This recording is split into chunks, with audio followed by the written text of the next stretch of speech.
welcome to Graveyard Crypto. Today's date is December 8th, 2020. The price of Bitcoin is about $18,200 and ETH is around $546.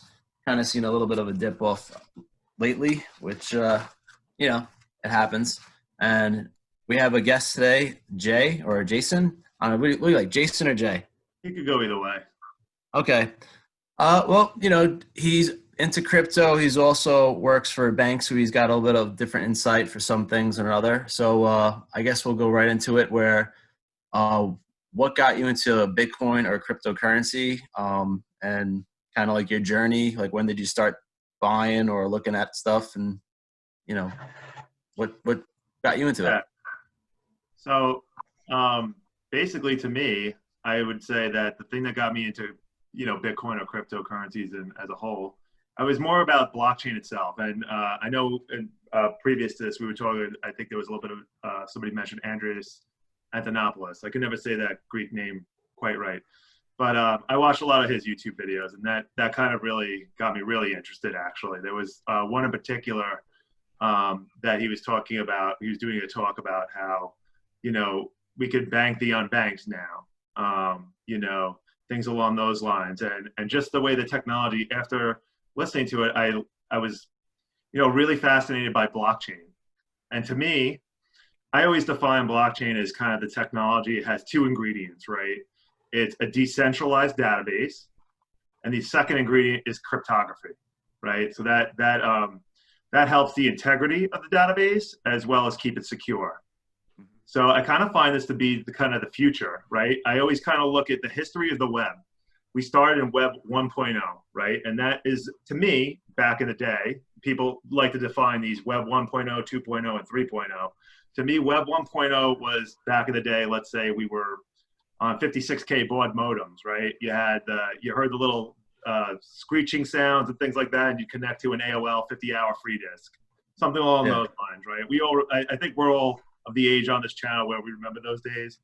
And you basically had a static web page, right? A static web page where you go to McDonald's.com or something like that, and maybe it would have some information about the calorie content of a Big Mac, and then, explain the way it tastes. And it'd probably have a JPEG on there showing a picture of the Big Mac. That's a very static web page, right? That's Web 1.0. I noticed that Web 2.0 is kind of defined as and to go back to that, Web 1.0, you had to be a computer programmer to program that web page. So it's kind of like you had to have a certain skill set to create this web page. Web 2.0 was a little different, where now it kind of shifted. The content creation now could be on somebody who doesn't have that skill set necessarily. Web 2.0 to me is the definition of kind of where social media is today, where on Facebook, you just have to be a user. You log on to Facebook using that example, and I can post several pictures of this podcast right now and say, I checked out the Graveyard Crypto podcast. Here's a picture of the 4 people that were on it, and so on, right? So I could be a content creator, not having any web programming experience, and I'm producing something on the internet now that's going to stay there. And you can produce all types of media content, just like we're doing right now. Exactly. So it kind of shifted the world, and where Web 1.0, you had to have a certain skill set to produce web pages. And then we shifted to this world where now you could kind of produce content on the web without having that skill set necessarily. And we see that that's where we are. We're at peak Web 2.0 right now. I think with blockchain, the cool thing and this kind of way I kind of materialize these thoughts from watching a lot of Andreas Antonopoulos as well as other Bitcoin and blockchain type fanatics on YouTube and whatnot, is that Web 3.0 is going to shift the balance, right? If we look at the way social media is today, you have the content creators. There's still an algorithm at the top. That, let's say in Facebook's case, Mark Zuckerberg and a couple other people at the top of the board of Facebook kind of determine how that algorithm may work. It's also not transparent to us exactly how that algorithm works. Yeah. In a Web 3.0 world, when the blockchain is applied to some sort of social media site or something along those lines, that it becomes a radical democracy now. That means that, everybody who's a user now has some sort of a quote unquote vote, because they're a node now. They're a node that also, in the case of in the case of Bitcoin, everybody who owns a Bitcoin owns a piece of the ledger. So they recognize the transaction and recognize that this is correct, or you can now have a piece of a vote now in the case of a social media with blockchain saying that, oh, now I don't agree with that, switch the algorithm or something along those lines. Right. So in that case, you can now have this new world in Web 3.0 where there's going to be radical democracy. And I think that's a good thing. I don't know. We're not there yet. And I think we're like still at this infancy period.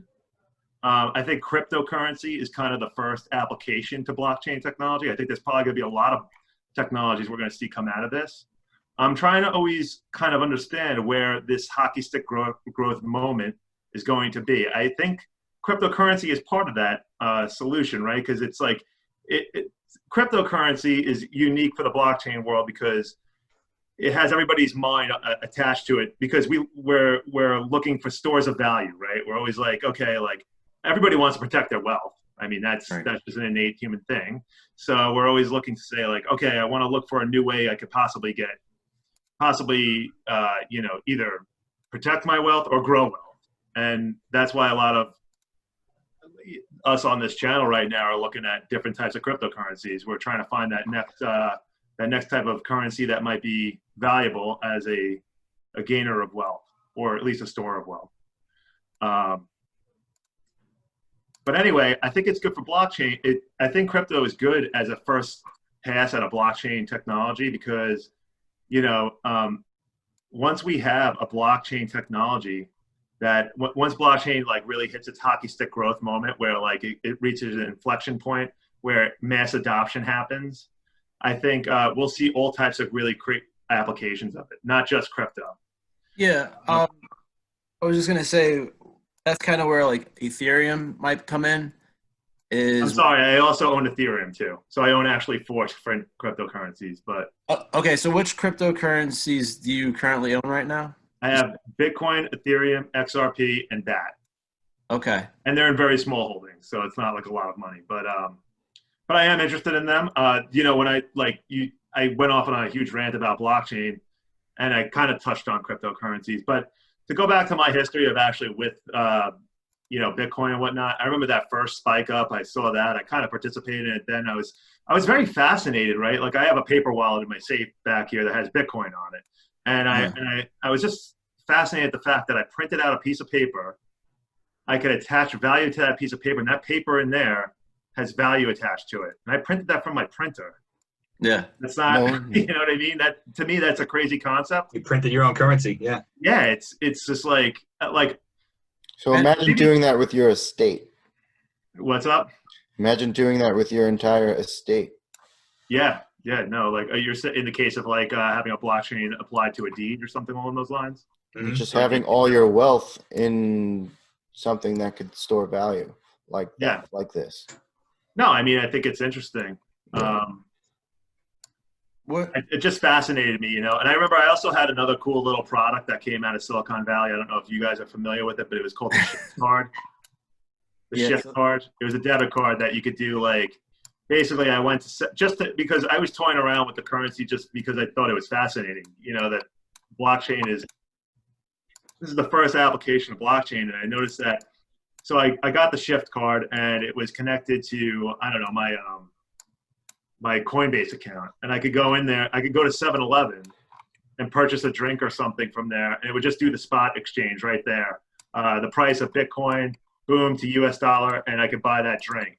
Basically using my Bitcoin. It wasn't the most efficient way, I guess, of like there's still this intermediary middleman that has to happen, to do the spot exchange. So I thought it was quite interesting. It's like, wow, I can actually now. They're trying to find a way to make it a real currency, right? And I'm not sure it's quite a real. It fits the definition of a real currency just yet because, like. I just don't see retailers like accepting it right now. I'm not saying it's never going to get there. I think it probably will one day, or a cryptocurrency will get there. I was gonna say companies like PayPal, with them kind of getting into it, it's gonna make that kind of a lot smoother of a process. The only issue to me now is with anything or anybody accepting cryptocurrency or spending it is the tax issue. Yes. That to me is like going to always be an issue where I feel like the federal government needs to say, like, if you're making purchases under $1,000, that you don't have to worry about this, because it's just headaches for everybody, and that to me is a process that needs to be taken care of, because they've been talking about recently. I don't know the guy's name. He's like in charge of, maybe he can help me out here. He's like the guy in charge of currencies or something like that. Comptroller of currency. Yeah, something like that. And he was saying that they have like regulation of some sort that's going to be good coming through, soon. And I would at least hope if they do have that, like they should make like small purchases where you don't have to worry about tax issues. Because if you're going to buy a cup of coffee with Bitcoin, no one's going to have to worry about like, well, how much was the purchase, and this and that. Like it's just ridiculous to even go that far. Yeah. I think someone would even argue that, Bitcoin is not even evolved to be a currency anymore. I think it's not a currency. I think it's actually evolved to be money, which is not currency. It's just a means of exchange that stores value within itself. So it has intrinsic value within the unit of transaction. So that's just to touch on the difference of money and currency. Currency has no store value within its unit. Right. It's worth nothing. So to use it as currency is not necessary, because there's going to be other cryptocurrencies that could fill those roles for currency. That'll definitely be true for Bitcoin, because I had the same debit card that you were speaking of. I remember I got it in the mail, and I was like carrying it around with me. And for the first time in my life, I was thinking about, like, do I really need that soda? Because I don't want to spend my crypto. Right. Like, I just go home and drink tap water and save my crypto. And that's exactly right. The proper evolution of the mind is to not want to spend your Bitcoin, because you could always borrow off your Bitcoin to get currency from, but you don't sell your asset. You borrow off of it to use cash as needed. Something scarce as Bitcoin. Like from all these people purchasing it, it's really like gonna be gone. Like it's gonna be. I think a lot of people don't realize the scarcity. Oh, sometimes I like start thinking about it. I'm like, it starts giving me like almost anxiety, where I'm like, geez, it's a real paradigm shift to get deep FOMO to get your mind around. Yeah. Especially if you've just been living in the United States for the last 30 years, 30, 40 years, where you never had to worry about the difference between currency and money. We combine them two in where we grew up as if it was the same thing. Mm-hmm. So now, Jay, what year, like in a time frame, just trying to get an idea, was it that you started watching these crypto videos and even making your first purchase of any kind of crypto? I remember it was right around that first real big run up for Bitcoin. Like it was before it, because I remember when I bought Bitcoin the first time, like I saw it went up to, I remember putting $100 into Bitcoin, and it instantly, like a few days later, was $400. Like to me that was just nuts. Like I was like, wow, this is an insane gain for an asset, and then like I think I took like $200 out of it right away and just like said like let the rest float and just kind of like hang out. And I probably still own some of that original, what was 100 to 50, I guess, when I split it and just took the 200 and spent it, which probably was foolish now if you think about how much it's worth now. But anyway, but it was to me, I was just fascinated. Like I was like, I can't believe such a run up. This has to correct. That was my thought. And like I said, I'm not 100% bullish on Bitcoin. I do think actually, I'll say I'm semi-bullish on it, because I think that it has an application for, I don't know, it seems to be evolving in the way that it's thought about, right? Like I know that you're saying that it's not necessarily a currency now, but I'm wondering but back in the day, it kind of was. It was, in my opinion, at least, it was kind of positioned that way. It was positioned as like, this is going to be a future currency. And then Definitely. a lot of other coins came out, and maybe some of those will take that role. And now Bitcoin, then it was talked, Bitcoin is like a gold, it's this reserve of wealth. And then, so it's kind of shifting. And now I'm starting to see like, well, maybe it'll be the backing for a central banking reserve or something along those lines. So like, it seems to be shifting and evolving at like its use case, which is a little different, I think. The market's kind of deciding what it's going to be. Yeah, I think it's just a new Organic in technology. that I'm not really nature. sure. It's organic in that nature. So you really have to look at Bitcoin as the first organism born on the internet. Even though it was intended by its creator to be a currency, it has a life of its own, and it's a learning of its own kind of thing based on all the human psychology and human action involved into it. So, so yeah, it's evolving whether we like it or not to what it's going to be. And it seems like it's serving both cases, primarily in the West, where we're mainly trying to fight inflation and preserve store of value. We're using it as a store of value, a gold 2.0. But other people in the other parts of the world, in Africa, Middle East, and other South America, Venezuela, where their currencies are already completely gone, and they rely on this technology to a degree to survive, because it's the easiest form of survival right now. Is if you're in Venezuela earning $6 a month, and you have a family member in the Western world, they could easily get some money and put it into Bitcoin and send you the Bitcoin, and you could sell that in Venezuela on the street and trade it. Well, it's crazy too about Venezuela, where I saw some things where the Venezuelan army now is mining Bitcoin, Way ahead of you. and it's like, all right, if a country's military is there, exactly.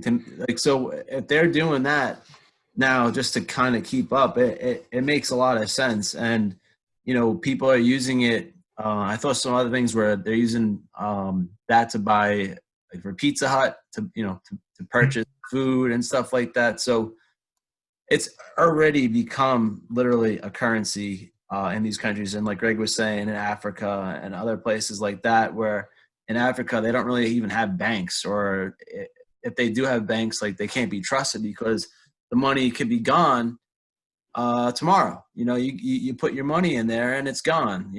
Like we say, it was like almost like the theme of the show, like the South Park, and it's gone. Yeah. So No.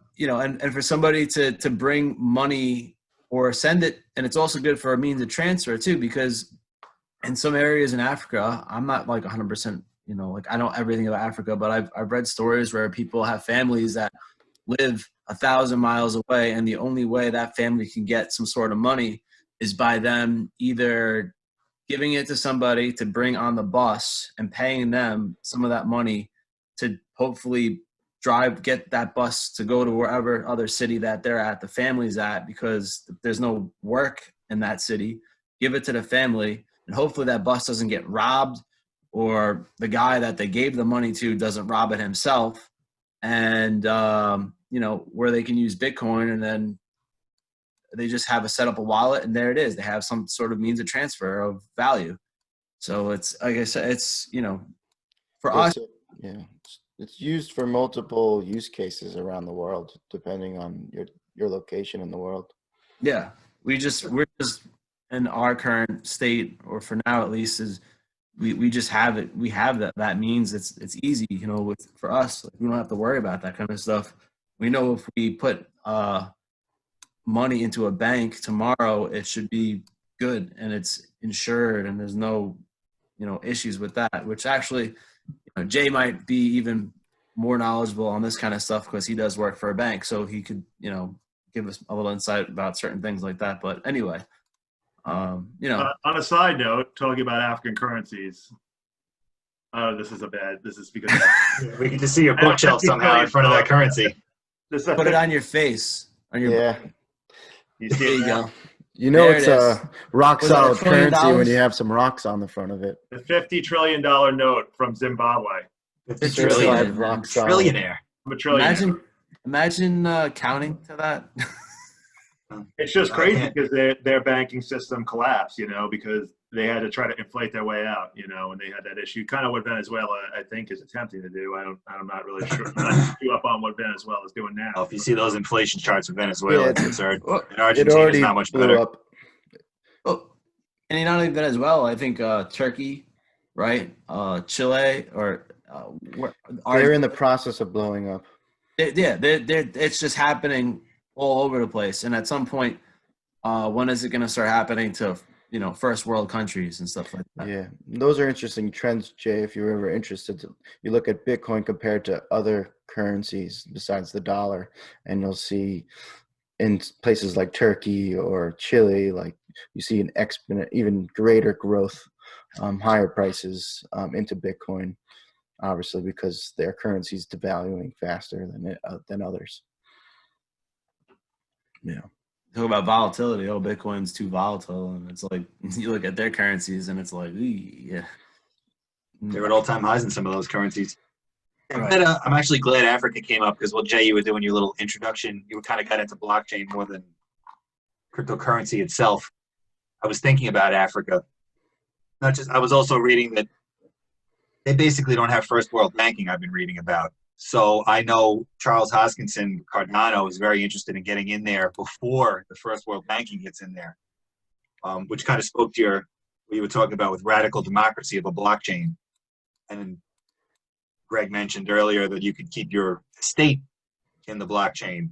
So they're trying to get there to do like things like deeds for houses. I've even read some things about companies like looking into doing rentals where you don't need to tap into that first world infrastructure to start a business there, a decentralized business to be able to ride share and things like that. And I was also thinking of the potential with that. Someone like me, I hear about these knowledgeable investors talking about getting into emerging markets, get that kind of parabolic investment growth. Maybe it's higher risk, but I don't have access to that as just some average citizen. Except with blockchain, I do. I can connect with anyone I want, especially like you said, when you get to the Web 3.0 and these decentralized systems start to present themselves, the opportunities we can't really comprehend. This is just one idea. But I could help people in Africa start a business or loan them some form of currency to put a down payment on a home or something like that. Now I'm earning interest on that while loaning it to someone in another country. I don't need to know who they are, just kind of participating in a new global economy. Pretty cool to think about. And that's just kind of like one, as best as I've been able to process it, some of the potential is there.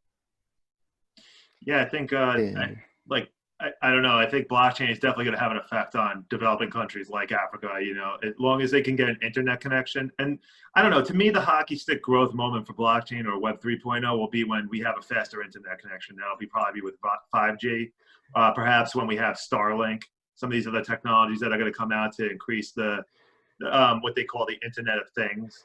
Because now the highway for, you know, broadband will be increased like 100 times. Mm-hmm. So therefore now, like, you can have things like I was sitting in T-Mobile the other day because they're running a promotion here in I live in Boston, by the way, and the promotion that they have is they're like trying a pilot program here where they're going to have broadband internet inside the home. So like I pay Comcast right now like $90 a month, which is like highway robbery for broadband here. I don't know what it is on Long Island nowadays. It might be cheaper than that for just, no, it's still the same.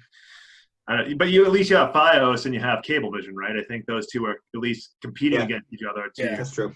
You know, I don't have that choice. Like here, it's basically Comcast or nothing. So it's like, so I'm basically a hostage to Comcast, right? Like to me, broadband internet now is like a utility. You need it. I'm not going to live without broadband internet in a information world like this. But now I see T-Mobile is doing something where, and I was talking to the guy inside the store, and I was talking about like he was showing me the iPhone 12. I have an iPhone 11 right now, so I'm not on 5G just yet. And I know that there's different flavors of 5G out there. There's like a millimeter wave one, and there's several other different versions of it that all have like different speeds. But he's explaining to me that, like, you know, if you think about it with 4G, when we went from 3G to 4G, in a 4G world, we would have never had Uber because the internet speed was not quick enough for you to hail a cab and for it to have a reliable enough connection to say, I'm hailing a cab right now.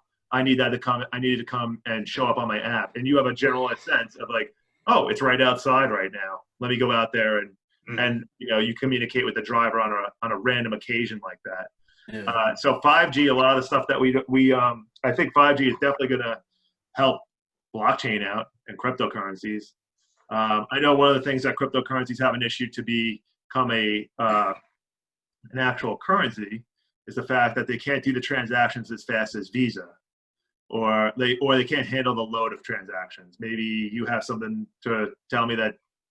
That's There true of was- Bitcoin. If I know there was something about If you use Lightning Network. Bitcoin directly, it would be too slow. But like I've moved XRP before, and it's like Yeah, XRP is pretty quick, and I'm so not. the technology exists. It's just I think many people are very hesitant to disturb the Bitcoin blockchain as it exists Well, to allow it to be able to do that. yeah. Also, EOS, I think, was pretty fast, and once Ethereum gets to that next level where they finally get to phase 1.5 or 2, whatever, it's supposed to go at least 10,000 transactions per second and up to 1 million. That's what they're saying. Like it could be 1 million with the sharding and everything like that. So if it gets to 1 million with Ethereum, gets to 1 million transactions per second, that's gonna be solved. And I mean, you're not gonna see that now, but in 2 years we'll have a better idea of what's gonna be out there. I feel like that's going to get easier and easier too, though. I mean, obviously, Matt, we're like watching them build the technology of Ethereum on our current infrastructure. I mean, Right. this is a 5G phone. And if we were all using Ethereum on 5G phones everywhere, that decentralization would spread like instantly all around you. So that would help it in itself too. The communication would be. What I'm saying is, you'd have a node in your hand at all times. Right. Yeah, in Yeah. regards to Bitcoin being slow, it would seem like Bitcoin wants to be slow. Because now that it's slow means different market reactions. And one of those market reactions is to not intrigue spending of it, right? Yeah. So Well, also, I mean, they say digital gold. I mean, is gold slow? Like, super slow. if you're gonna send gold to somebody and they're at a couple thousand miles away, that's gonna take a while, and it's also gonna take a lot of energy to just move that because Right.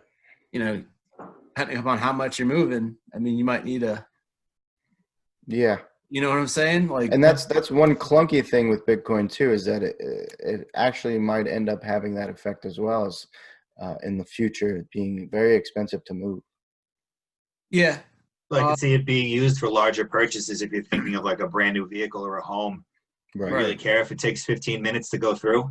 Right. no, Especially if you're sending, like I said, to Africa, something overseas, some investment. In relative terms, you could send Bitcoin very quickly overseas. Exactly. You just And can't buy your Starbucks coffee real quick, and why you would do it with Bitcoin is because it's the most decentralized and most basically Trusted and reliable, secure network. Yeah. trusted block. right.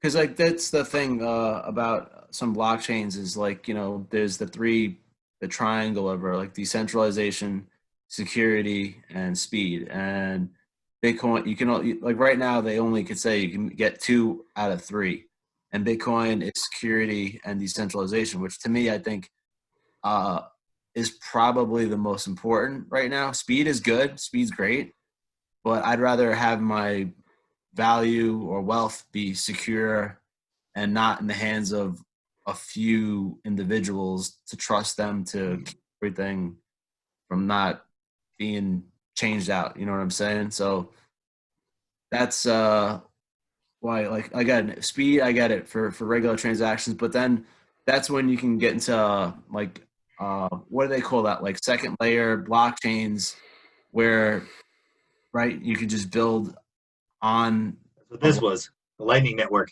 right, the Lightning Network, or even PayPal, right? You put $1,000 worth of Bitcoin on PayPal, and you get a PayPal card, and it just deducts from your thing, and it's all done on their network, and then off chain or whatever. Is that what they call it? Like off chain or off network? Call it off chain, but yeah, they would be doing it. They would know how much of a pool of Bitcoin they have. Right, and then at some point, once a lot are done, then they can throw it in there and slap it all together and settle it, which could probably drive prices down per transactions and stuff like that too. So, I think that It could also, sorry if I'm interrupting, but I think no, it's go ahead. important to point out, it could also falsely expand the supply of Bitcoin because you don't know how much PayPal has. So holding your own keys, I guess is my point there, is important if anyone here is considering owning through PayPal. You don't know. That's like owning paper gold. You don't know what you have. Yeah, that's like a gold ETF, right? You know, or a silver ETF or whatever. When you kind of just have some sort of something like that versus actually having the physical gold or silver on hand, which I would rather have the actual silver. But certain people, maybe they just don't want to. They don't trust themselves enough to actually keep this stuff. You know. Like Jay, are you interested in gold or silver or any other like precious metals? I know you're a big stock person. I'm not a big fan of those types of commodities, honestly, just because I'm not 100% bearish on them, but I just think like to myself, like a lot of times I feel like the argument that's used for gold is saying that like, okay, it's the ultimate hedge if the a currency collapses or something along those lines. But like if a currency collapses, we're gonna have a lot bigger problems than Yeah, like how am I gonna take my gold brick and shave it off to say, hey, I need some food or something. I just don't That's foresee what's that so happening. helpful. That's what's so hopeful about this industry. yeah, What's so hopeful that You'd be able to use crypto like you couldn't use gold in that sense. because you can but have also, a all right, here fraction. I'm going to play devil's advocate for a second, right? Because I know we're going to try to maybe say that okay, cryptocurrency can be used instead of gold. It actually like I can say, all right, hey, I need a loaf of bread or something. The currency collapsed. U.S. dollar is worth shit now. It's the same thing as Venezuela that they're throwing in the middle of the streets because it's worthless. Um, let's say a scenario like that played out. What would you do with a cryptocurrency? Like I think there'll be like I could go across the street and say, hey, listen, I'll send you 0.0001 of a Bitcoin for that loaf of bread over there, something like that. I don't know. Let's just pretend that that's what a loaf of bread would be worth because Bitcoin would rise. I don't know what the price Mm-hmm. would necessarily be, but and then hey, just give me your wallet. I'll send it over to you. You can confirm the transaction happened, and then you can give me the loaf of bread, right? And then we don't go into like a crazy anarchy of sorts. But to me, though, like I think even when under that kind of archaic problem where the currency um, collapses, like I would be concerned about electricity then at that point, right? Like what would happen? What happens when we live in a crypto world where, and we're still in the infancy of crypto too, right? Like majority of people don't use it, right? This is a small tribe right now. I'm not going to go to the guy down the street and be like, hey, accept my Bitcoin. He's going to be like, I don't know what that is. Like I don't want to use that.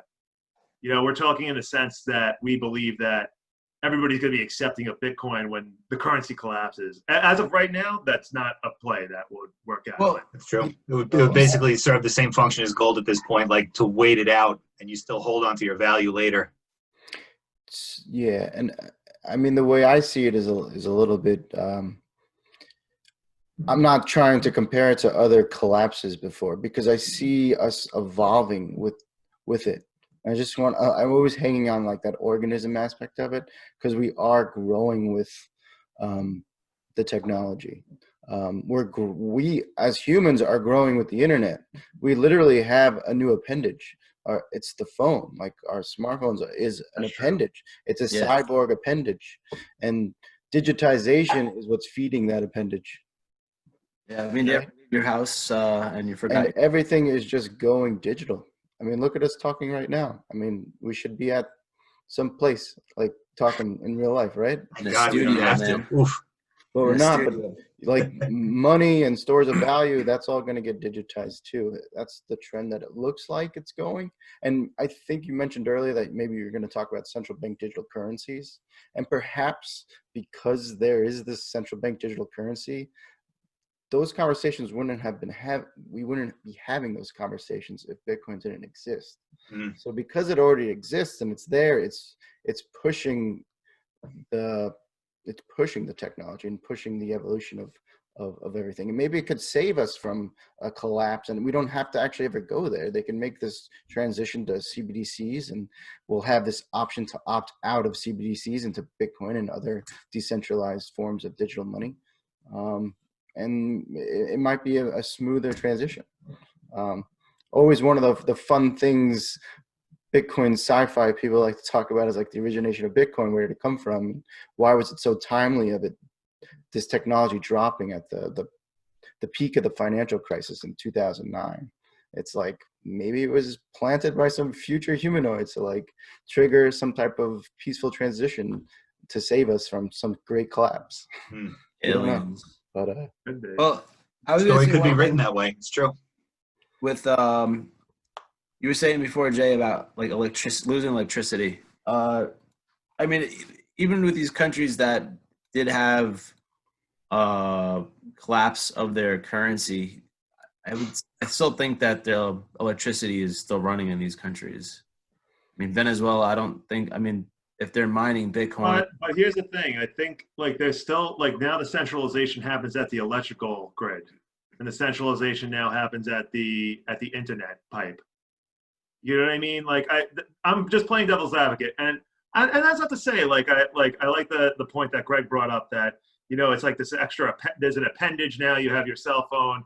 That is true. Like that's the same way I feel too. I feel like we're kind of like merging with I hate to say that cliche thing where like there's an AI merging to our brains and things like that. It kind of is true to a degree. I believe we're feeding the internet lots of data about ourselves.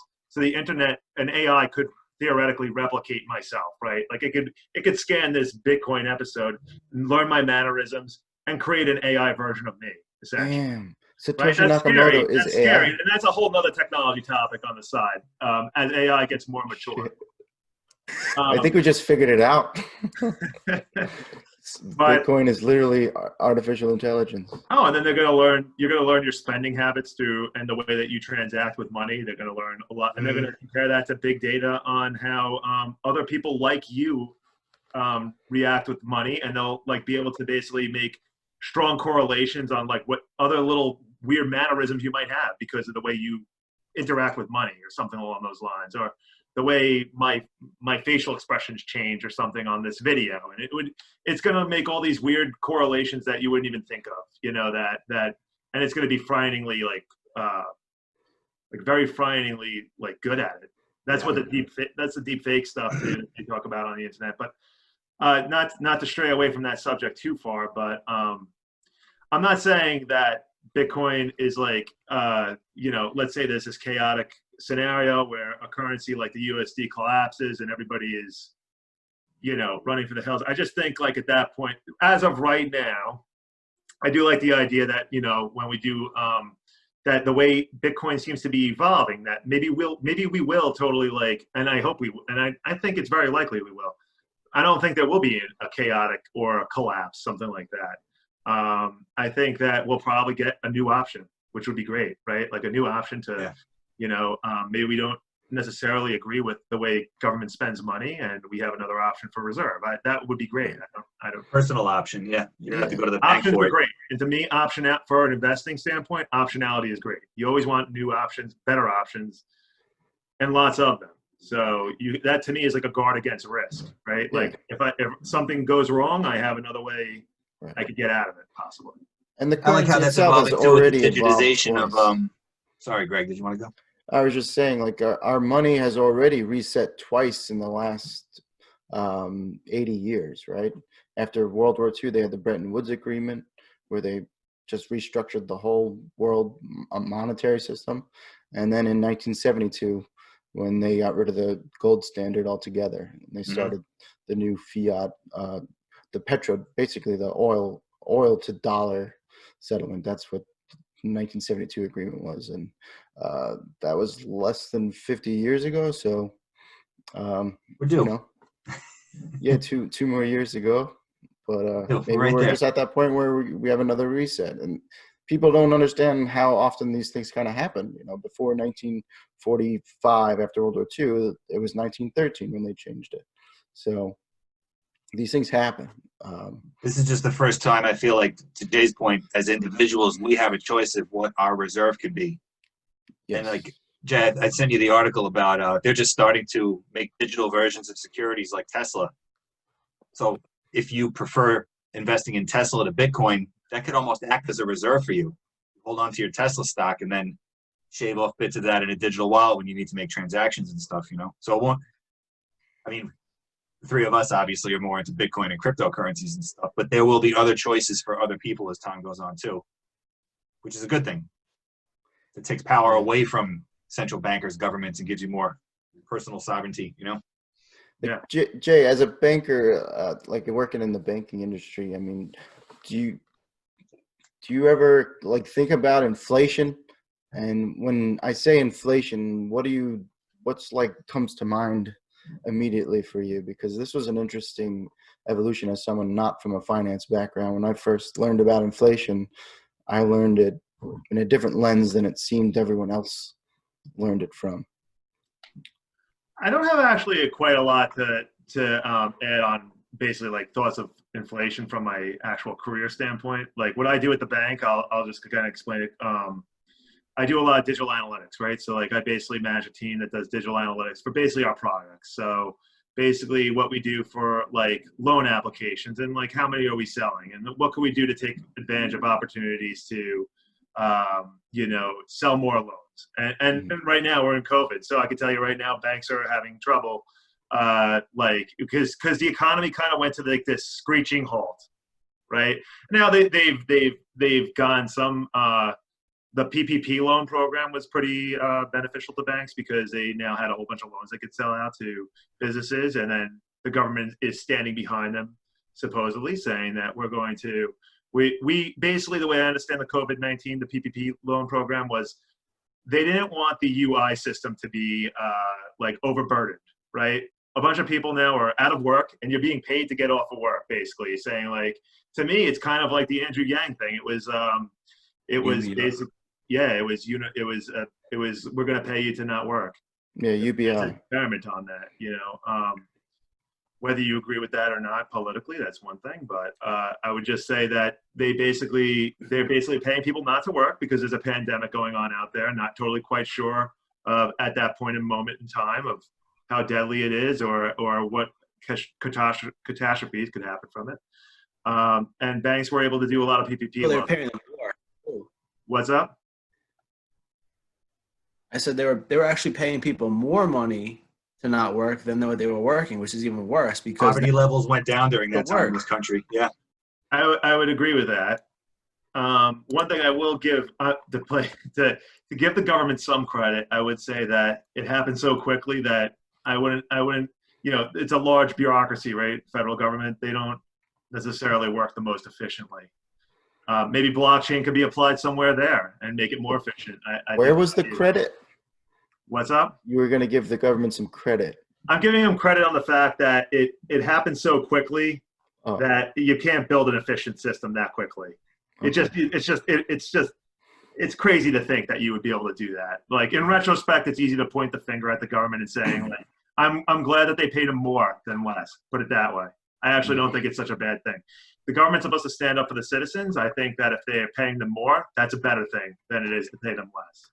Yes, I do agree that it wasn't perfect execution, but it was execution that was done right. And now we have some political backplay between, Congress and president now, and they're having a lot of backplay on like when is the second stimulus coming out, and so that's a different discussion. But I don't know. I'm not necessarily against that first stimulus. I thought they did it pretty decently, actually. Like the PPP loan, it wasn't to overburden the UI system. These state governments don't have a great UI system.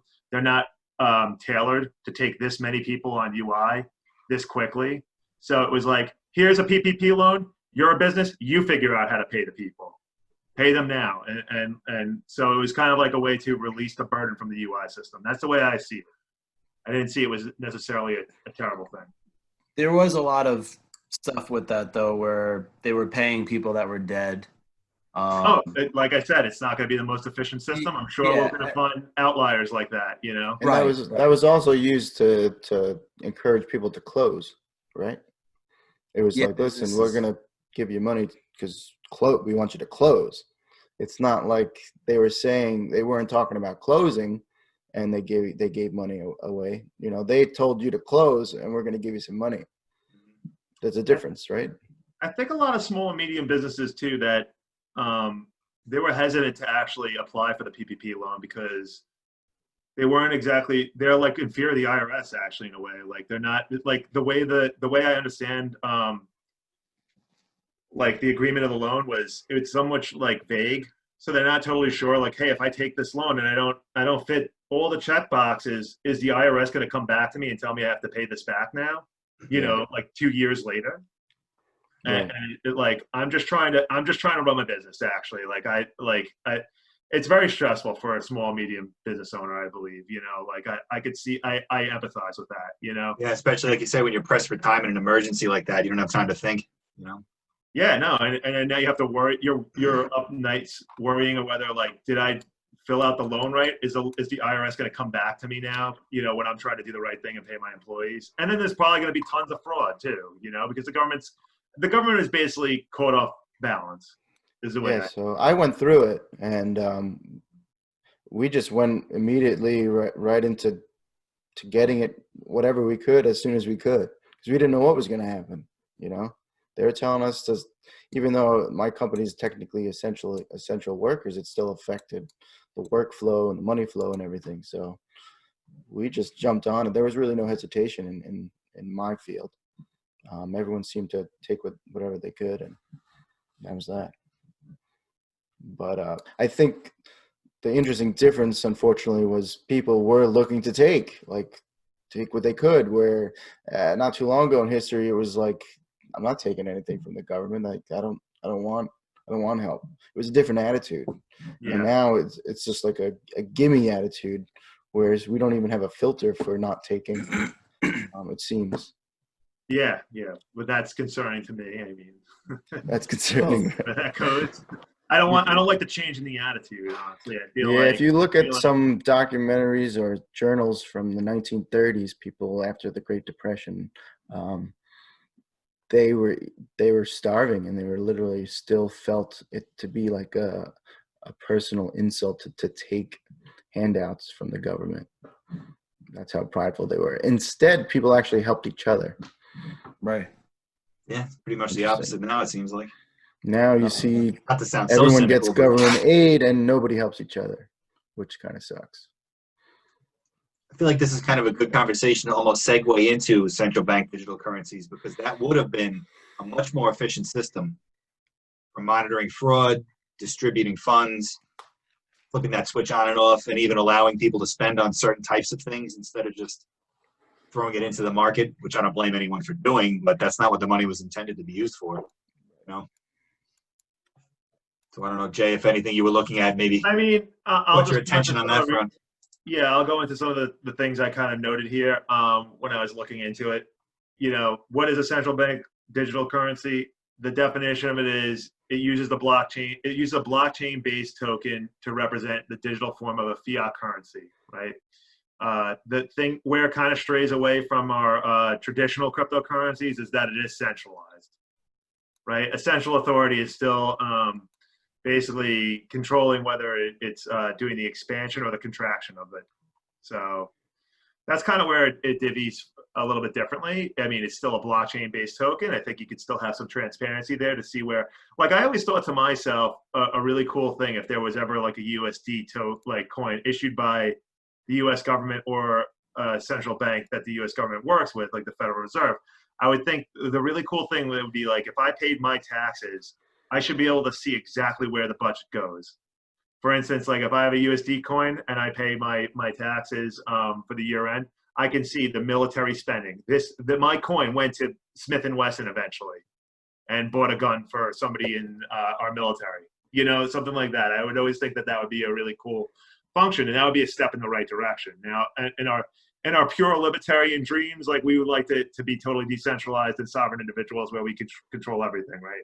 But I mean, I think we need to take a step where like maybe there's a centralized world first, and then maybe we get to the options of having decentralized if we need it, because we're individuals and we can govern ourselves to some degree. I think you can get both, and I think my point, what made me think of it, you were describing it anyway. If the government is going to give you money for stimulus, maybe they have somewhat of not a right, but I mean, if they're giving you the money, they can track the money. If it's the Yeah, we can stimulus see what money, you're just the stimulus money. I don't mean the whole system. I would like to see that. But if you Yeah. accept government handouts, you agree to the fact that they will be able to monitor what you do with that money, make sure it's not used for fraud or whatever it might be. So Yeah. in that sense, it could be used as a tool. Obviously the government would just use it for nefarious purposes too, but I could just see that would be the argument that I could see them kind of pushing it forward with right now for stimulus. And like Greg was saying, people are celebrating getting that money more than they used to be, so there won't be a lot of resistance there, you know? Well, the only thing I was saying about these central bank digital currencies is, and you were saying about the tracking thing, it's good that they track something. Maybe if they gave you a loan and you're making sure that you're not just sending that money to go drink or spend it on, whatever, you know what I'm saying? Like to waste it and party with your money that the government gave you basically to help your business out.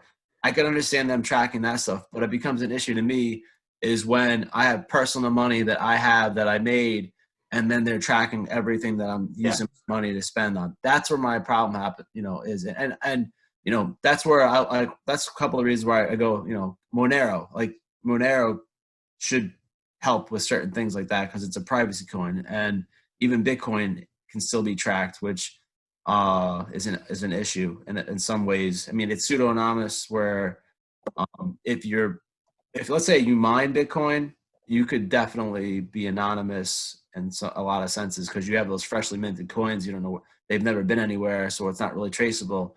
But with certain things in Bitcoin, if you get that coin from somebody that was a criminal or something like that, and even you didn't get it from a criminal, but somebody got it from the criminal and that person gave it to you, or what, it becomes an issue, or it could become an issue. So that's like a thing that bothers me about these CBDCs or whatever, because I just don't like the idea of every transaction being looked at by Big Brother. I'm just not a big fan of any kind of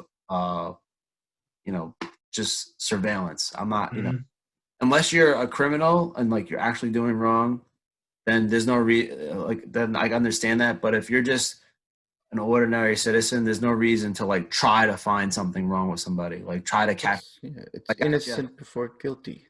Right. You have to value privacy. I mean, Yeah. just those are lessons learned from those who fought for liberty. So Yeah. you have to go through that exercise of valuing liberty and understanding why liberty is good and how it creates prosperity for masses, just its examples. So you have to preserve that. Unfortunately, it seems like after 9/11 happened, our care for privacy has greatly diminished. Well, I mean, not even just 9/11, you could just talk about with social media and stuff and people literally putting because I've talked to people all the time. They have like a Facebook camera thing, sitting in their kitchen. I'm like, you want that camera in your kitchen? Oh, I have nothing to hide. I'm like, well, it's not about that. It's you have your privacy. It doesn't matter if you're doing nothing wrong. I was like, that thing could be recording 24/7, and next thing you know, they could find you saying something not even bad, but in 10 years from now, it might be bad, and then you're put on some fucking list. I watched a movie the other day. It was called The Death of Stalin. I don't know if you guys ever seen that one. No. Definitely recommend seeing it. It's supposed to be like a dark comedy where basically, Stalin dies, obviously, but before Stalin dies, he's like putting people on lists, and they're just going into their houses and just wiping these people off the face of the earth, erasing them from history. So if people are so, I'm always concerned that this stuff, no matter what government is in charge, it could always happen again. And, people should kind of be aware of what has happened throughout history, So I saw a video today or yesterday of China. It was in Hong Kong. They were loading people onto buses to go to re-education camps for exactly what you're talking about. It's happening today. Yeah, Hong Kong has lost their freedom. See right here, they're talking about tracking payments. China already has a digital yuan out there. It's functioning. It's in the world. And they're tracking their citizens more than ever before. Now they could just shove them onto a bus and take them, kidnap them, basically. Yeah. Or they're putting people. That's a very real concern, Matt. I definitely agree with you there. Yeah. So and people and it's like, it doesn't matter, man. I was like, you gotta understand of what has happened throughout history, and all it takes is a couple of years, and then because it's like every inch that somebody takes of your rights, people aren't really like, oh, that's no big deal, no big deal. Next thing you know, like, oh, what happened? And you're like, well, haven't you been paying We attention? don't understand the implications. Yeah, what that really means. Right. Possibly could mean. Yeah. So that's why privacy to me is our one of our most important freedoms, and privacy of almost everything. Or especially your money, right? Your money is, or your wealth. Like if you want to hide your wealth, obviously I know that they use the excuse of terrorism or cartels and stuff. Money laundering. Yeah. Right. So that's the thing that they use. That's the excuse that they use to try to, like, oh, what are you, money laundering, or what are you, a drug cartel? And it's like, no, I just don't want people to know how much I have or what I have or what I'm doing with that. And that's there's no reason for it. So By the way, terrorists and cartels use the dollar more than anything else. So. of course they do, and that's the funniest thing when they start talking about Bitcoin. You got these people that don't really know anything about it, but they know a little bit, and they're politicians go, well, Bitcoin can be used for nefarious things and blah blah blah. And it's like, you mean every transaction is on a public ledger? Yeah. Versus transactions that drug cartels make with dollars is not on a public ledger. Good luck finding those transactions. Right. I mean, like Pablo Escobar had billions of dollars like buried all over the place. Rick James has buried cash somewhere. Yeah, so, dude. Right. So like, when they sit there and they talk about Bitcoin being used for stuff, and it's like, well, I mean, a cell phone can be used for nefarious actions too. You could make a phone call and call a hit on somebody or make a drug deal or whatever the case is, So it's technology goes into the hands of good and bad. Right. And cars, oh, you could use a car for doing a bank robbery, so what it's just ludicrous. Where does it end? Yeah. A gun. Yeah, exactly. Right. So it's like anything. And most of the time, I mean, and it was funny because they use Bitcoin as they sit there and say that stuff because, I mean, originally criminals and drug dealers did use that at first because most of the time they're usually trying to find the best and latest technology or whatever to get themselves ahead of the game, Mm-hmm. Yeah. A friend of mine's wife sent me an article today. She texted because I talk to them about Bitcoin sometimes, and they're kind of like, yeah, okay, they don't get it. But she saw an article. It was some dude from Russia got arrested for money laundering charges or something. An exchange he had opened in like 2011, ancient, and apparently some Mt. Gox coins went through there. So she sent that to me to show like, oh look, Bitcoin's illegal and these people are money laundering. And I didn't bother arguing, but I was thinking of examples like this right at that time, like. Major banks we see on street corners are doing it too. You just don't really hear about it. Yeah. So criminals are just going to use whatever technology is available. It's not that the technology itself isn't the villain. I mean, a lot of those banks, if you look through all their practices and stuff, they've been fined billions and billions of dollars.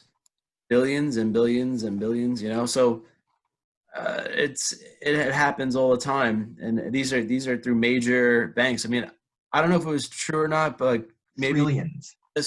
Trillions. But they were fined billions only for all that. And I've even heard stuff like, I'm not like, again, don't quote me, but I remember, I think something about a ship that was somewhat owned through JP Morgan Chase had like drugs on it and stuff like that. Like, I don't know, like, don't quote me on this, but like, there's so many things that, they've done and they got away with it. And nobody goes to jail.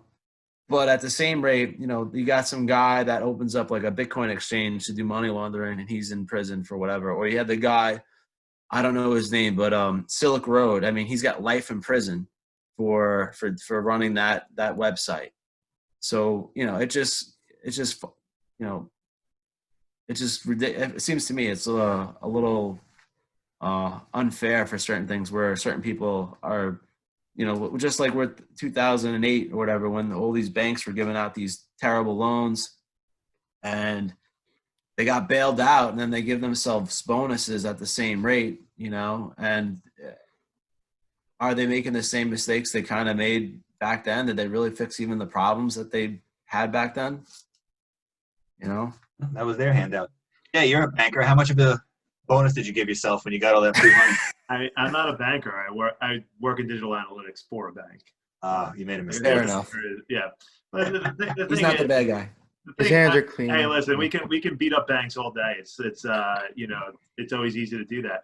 The thing is that Well, there is- we're anti-central bank. We're not anti. yeah, that's I mean, I would say that I agree with that. You know, I'm not a fan. I'm not a fan of central banks. I think banks get a bad rap a lot of times. Generally, like if there's a money laundering scheme, it's probably somebody who works inside the bank. May not necessarily be but the whole bank's brand gets associated with it, which is exactly not fair necessarily to the people that exactly work there. It doesn't mean It's that not. there's an evil person. All Well, my I'm trying to- experiences at any bank have always been great. You know, no problems. Well- It's the central bank that's been Or the harassing- monetary harassing policy, me. yeah. Monetary policy or something along those lines, which exists a level over the general retail banks that you're interacting with on a Right. daily basis. Like there's good parts of banking, right? Like sometimes if somebody has a business idea and they need capital to start it, they can get a loan, right? Like that's what a bank's function is to basically I take a bunch of money in deposits and then I try to find an efficient use for those funds to loan back out. So, and I make a little bit of money off the arbitrage of the interest, right? Exactly. Like that's essentially the way it's supposed to work. Well, I'm okay with that. My point is I was almost kind of like with my rant where some people put Bitcoin in that same kind of thought process in the sense where Bitcoin might have been used for certain things, but the reality is the overall picture of Bitcoin is not that. Exactly. Same thing could be said for banks because, not for nothing, if it wasn't for banks, I couldn't have got my mortgage, right? Unless I had that cash. Exactly. If it wasn't for banks, I couldn't go and now with the lower interest rates and get a cheaper interest rate on my house and refinance it and do that too. Or, if I didn't have the cash for a car, how are you going to go get that car? So I get it. I understand the uses for the banks and I'm okay with that. I'm just saying with certain things where when people say bad things about Bitcoin and then they don't want to say, other things where money in the banks and stuff, certain banks or whatever, you know what I mean? So that's kind of what I was trying to get with. Yeah, and I don't know if you're familiar, Jay, but it was maybe this summer that banks were recognized by the SEC that all banks are qualified custodians of crypto. So I think that came from the comptroller of currency, if I remember correctly. okay, so that's something that you might see for banks to separate themselves from the central banks is to start adopting different cryptocurrencies to hold and to lend and just jump the central bank ship into the crypto world. They have that ability to do that if they wanted to break the chains, which is an interesting take. And that's coincidentally enough, I think we talked about this on the last podcast where we brought up, some pretty big predictions from mainstream banks, forecasting Bitcoin's price to be in hundreds of thousands. It's like what were some of those banks like? These are Citibank said 318, I think. Yeah, actually, like that's crazy, right? So I mean, that should be an indicator that perhaps maybe they already are making that move behind the scenes. It's just allocating or collecting, or they're absolutely researching it, figuring out how to implement it into their business. well, you know what makes me laugh about? I was gonna say, what makes me laugh about this? If you saw recently with MicroStrategy that they're basically going to take out $400 million in what do you call it, treasuries or whatever, securities, to get Bitcoin. After they did that, guess what bank downgraded MicroStrategy Sorry, guys. neutral to a sell? Citibank or Chase? Citibank. Citibank? Which makes me laugh because you see him put the thing $300,000, but the same bank just put MicroStrategy, which is pretty high right now. It's in the 300s, from a neutral to a sell after that, at the the 400. Was that here too? So Citibank's probably just a whale, just running mainstream news and then There it is, Matt. trading off of that. Yeah. Yeah, I find that hysterical where you have one thing to say, oh, by next year, 2021, that it could be around $300,000, but then at the same breath, you're literally downgrading the company that is going to have like, what is it, 0.2% of all Bitcoin or something like that after the next purchase. That is pretty oxymoronic. Right? I mean, Word moronic. somewhere along the line, it's very confusing, and it's also like if you're just somebody like reading through these news articles, you're probably just like, what in the hell is? Well, I mean, the financial news is the ultimate of fake news, right? Like they're manipulating people who are retail investors like massively. They just have to put a bunch of negative articles out there, and then they literally do the opposite position of what the article says in order to remove the retail investor who's less sophisticated. Is that popular conversation in your circles? I mean, we don't talk about that at my job, but I mean, like Okay. that's just what I believe. Like, I mean, That's 100%. I mean, Yeah. I personally, even if whatever type of news it may be, you know, I really just don't believe there is true news anymore. Right. I think news is dead. That I hate when people even use the term. There's only propaganda out there now. Mhm. And it Yeah. depends. Choose your what favorite you propaganda. want to sip off of. You know, maybe you believe that Bitcoin is evil, and you do think it's. I don't personally believe that. I think Right. you're right, Matt, that you say that it kind of stains the brand of Bitcoin. You could say, and that's the same thing that I just mentioned with banks. You know, a bank might find out that money laundering was being done there, and it's really just a few people that work at the bank. It's not necessarily the whole bank, but the whole bank gets branded with it. They do. I notice any of my friends who work at a bank, they have like when they say what they do, they're like, I don't know. It's like it's the same reaction as if it's like they're just like trying to hide something. I'm in the banks. I'm in the banks. It's like what? Like that's awesome, you know. But most people don't. I have another that thing sentiment. too about like the not fake news or whatever, but I don't know if you heard the recent thing with Kevin O'Leary. Kevin O'Leary, yeah, So- he's on Shark Tank, right? He's Right. So yeah, so he this is what just makes me laugh. In 2013, there's a video out there of him praising Bitcoin, saying how much he loves it, blah blah blah. It's the greatest thing ever. You can go look for it on YouTube. It's there. Then I think not too long ago, maybe like 6 months ago, whatever, you see him basically calling it crypto crap. He's talking down about it. You know, he's saying like the only reason he bought it was because some kids in Harvard that he was teaching a class in had him get into it back in like 2017. I think he was saying that back at the last run up in 2017, Matt. I think that was the timing of that. But I'm just saying this is now he just was on an episode with and now he wants to put 5% of his portfolio in a Bitcoin ETF, not necessarily holding Bitcoin itself, but like Grayscale Bitcoin or something else. So this is what makes me, again, it's like, which one is it? You know, like, are you for it? I mean, obviously you can change your mind, but you wonder if they're sitting there saying negative things to try to drive the price down just so they can get more for, you know? You think he's trying to manipulate a market or something because he has a big platform. You know, a lot of people listen to Kevin O'Leary. There's things I remember I've read from him and I kind of enjoyed, but like, so you think he's trying to possibly manipulate the market for his own good? You know, he's trying to make a bunch of people that listen to him like, hey, sell off whatever Bitcoin you have because it's useless right now. He gets a dip, he can buy in, and then he can switch the narrative, you know, 6 months down the road when it's at and for his own good to sell off. It's just crazy that they did. You know, it happens all the time. And look at This one I think is true. Jamie Dimon. Jamie Dimon. Now all of a sudden I'll fire anybody that buys Bitcoin or trades Bitcoin that works for me. You know, and then at the same rate they're buying. You know, it's just you know, come on, man. Like, don't be such a sleaze. Like, and I'm sorry to even say. He's a central banker. Of course, he's a sleaze. But you No, know, he's not a central. He's just J.P. Morgan Chase. That's not a central bank, he's is a it? CEO. Wasn't one of his. Anyway, I can go down a different rabbit hole. But he's one of the. He might as well be a central banker. Well, he's I get your one of the sentiment. biggest banks in the country. But my point is like, don't sit there and threaten people to fire them because they're buying Bitcoin and trying to do something for themselves, and under the same thing, you're buying it yourself.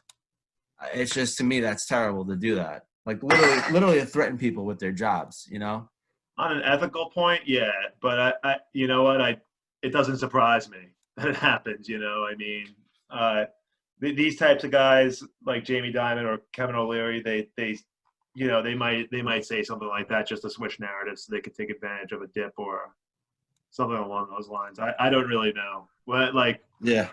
but I'm not trying to make excuses for these guys, but it doesn't surprise me that somebody at that level would have, it's human nature to try to take advantage of something when they can manipulate it.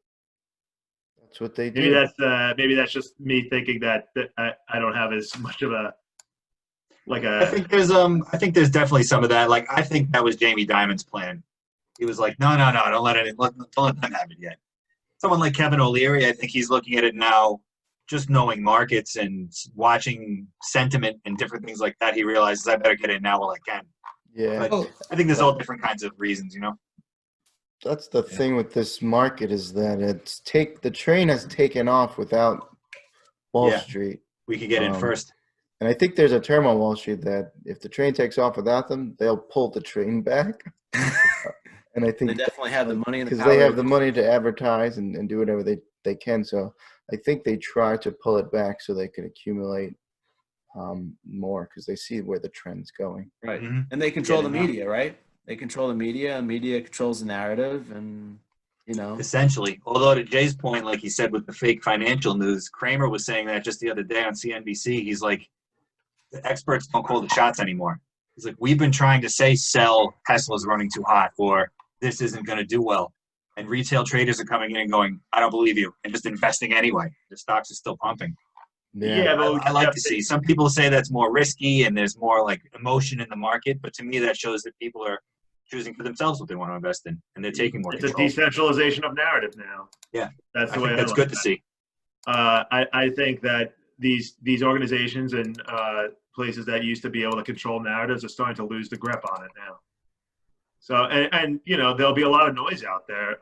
You as an individual will be difficult to sort through the noise now and understand what's true and what's false. Yeah, and the experts still exist too. You can still go that route if you'd like to. Have a money manager or something, if you don't have the patience. Well, it's also too, I mean, like back in the day, right? You needed a stockbroker to make trades for you, right? And stuff like that before. And now you could just do it all on swipe it. Do it all on your phone. You make a deposit. You do you can manage your own stocks and everything like that. You can learn how to trade options. You can get leverage. Yeah. Where, back in the 80s or 90s, you wanted to trade stocks. You're looking at a newspaper. Maybe you called a phone number. You called your stockbroker. You wanted to find out what the current price was. And, it was like a whole big process to do that. So they just cut all that out. Now it's you're the broker, basically. If you want to be, yeah. And same like Greg, you're so into the DeFi, it kind of reminds me of that too. Like, you don't have to deposit your money at a bank for them to loan out, and you get a little interest now. Yeah. You can just loan it out if you choose to. You don't have to. Yeah, so that's the other side of it, is that individuals have the option to become the banks themselves and the exchanges themselves. And that was the DeFi revolution that really kicked off a lot of the crypto bull run this year.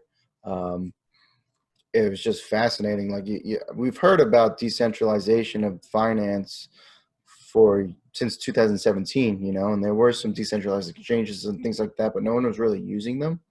But then with the rise of some different collateralized debt obligated stable coins, which stable coins are coins that are pegged to the value of the dollar.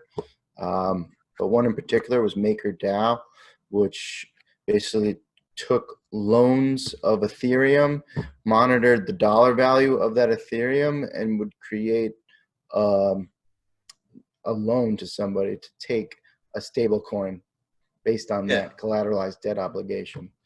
And I mean, I think that was like the big one where it's like, okay, now we have like a real smart money that we could use in the DeFi world.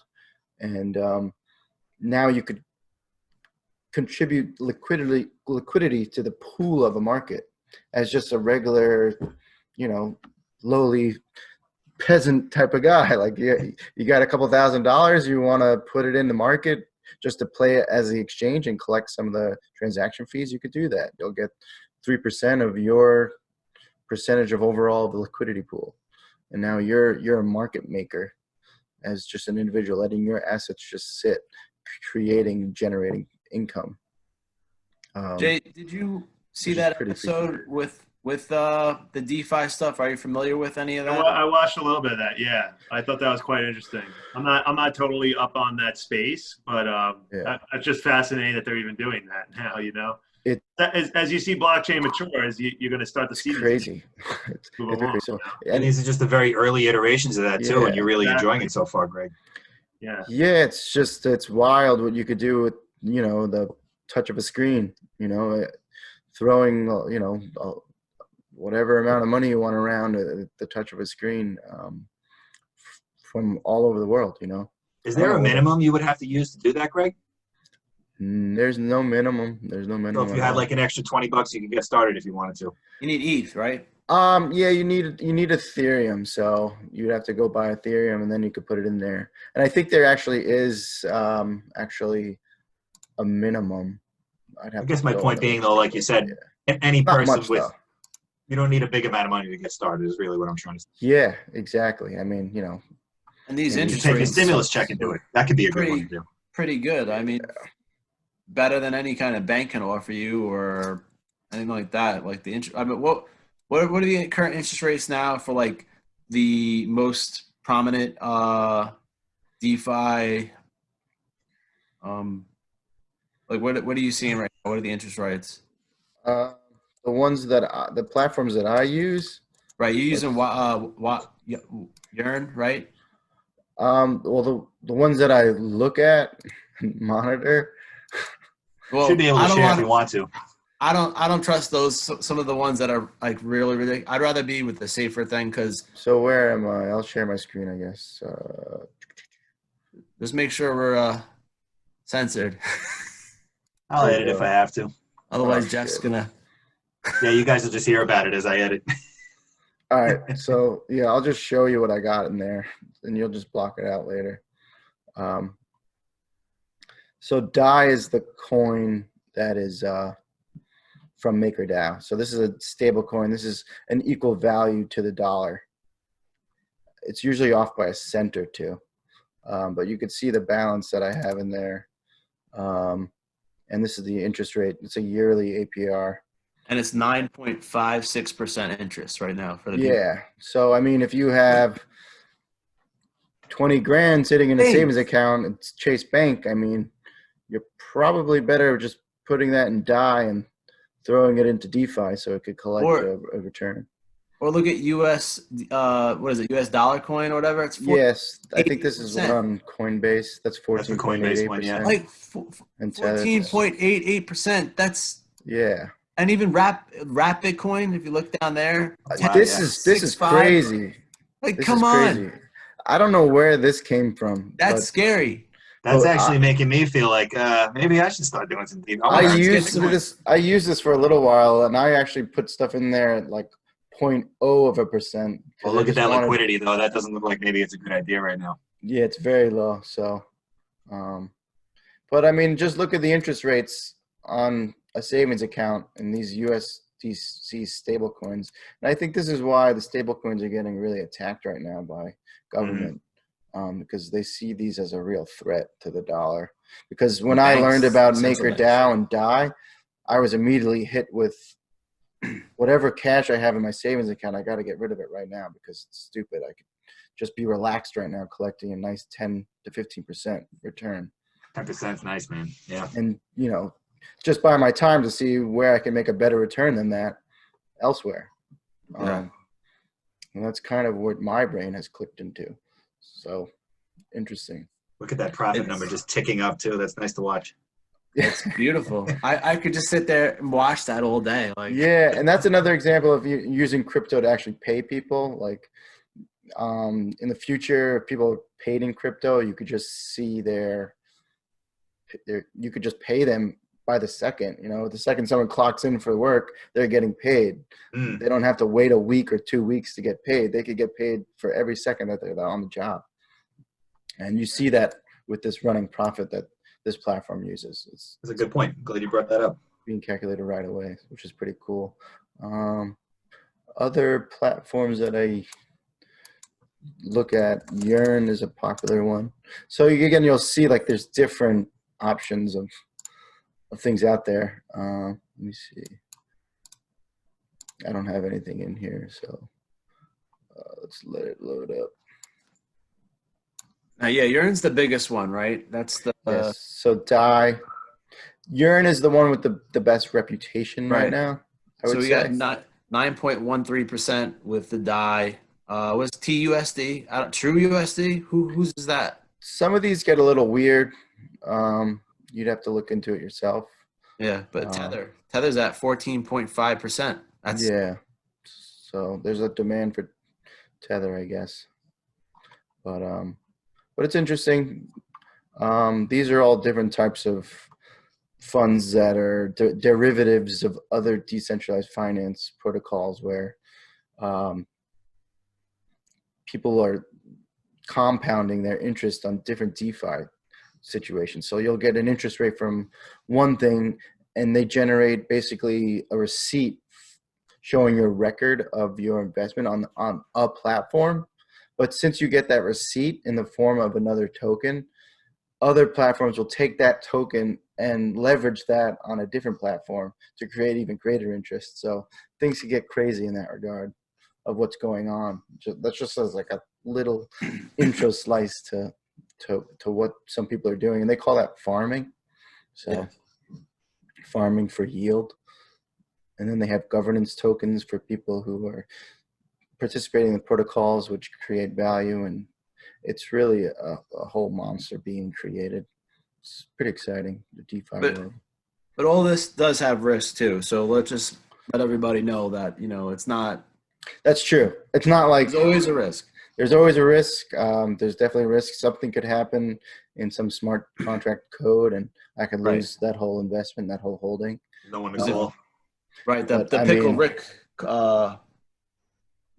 DeFi coin or whatever that was, that had an issue and millions of dollars were basically taken somehow from that. So that's why you have to just kind of, that's why we're looking at everything, it's better to go with the more prominent loaning services or whatever than, just some random thing that you're looking at and kind of saying like, oh, it's 25%, but that's. Yeah, absolutely. Anytime there's an interest rate return, I mean, there's a risk involved somewhere. So make sure you understand those risks. Yeah. I ran those risks, and through my experience of just using this technology, everything's so smooth and fluid, and I've never had a single problem transacting with it. So, my risks are, the reward is greater than the risk for me at this point, but that just comes through learning and getting comfortable with everything. So, research and experience. Yeah. Now, Jay, has that piqued your interest at all? Something like that? Where I mean, I've looked at them. It piques my interest.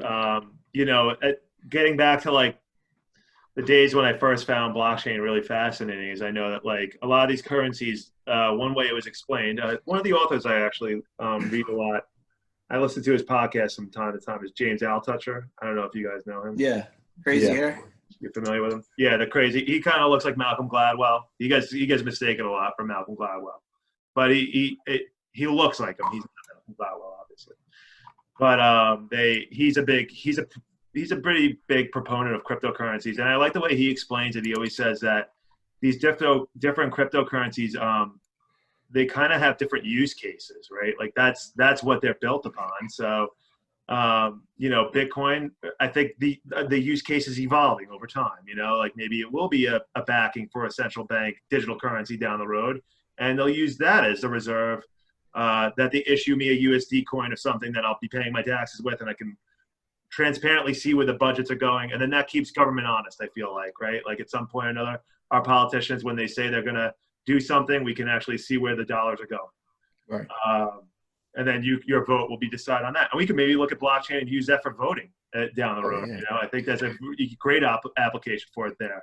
Definitely. Especially after this election. It's a very popular theme in the crypto world was Especially the after this technology election. for streamlined voting exists. It's just not being used. I mean, look at the way we do voting today. It's even, I know we had a pandemic now and we're going to mail in. Like it seems like ancient the way we're going about it. There's got to be a better system, right? I think blockchain, which could be transparent to everybody.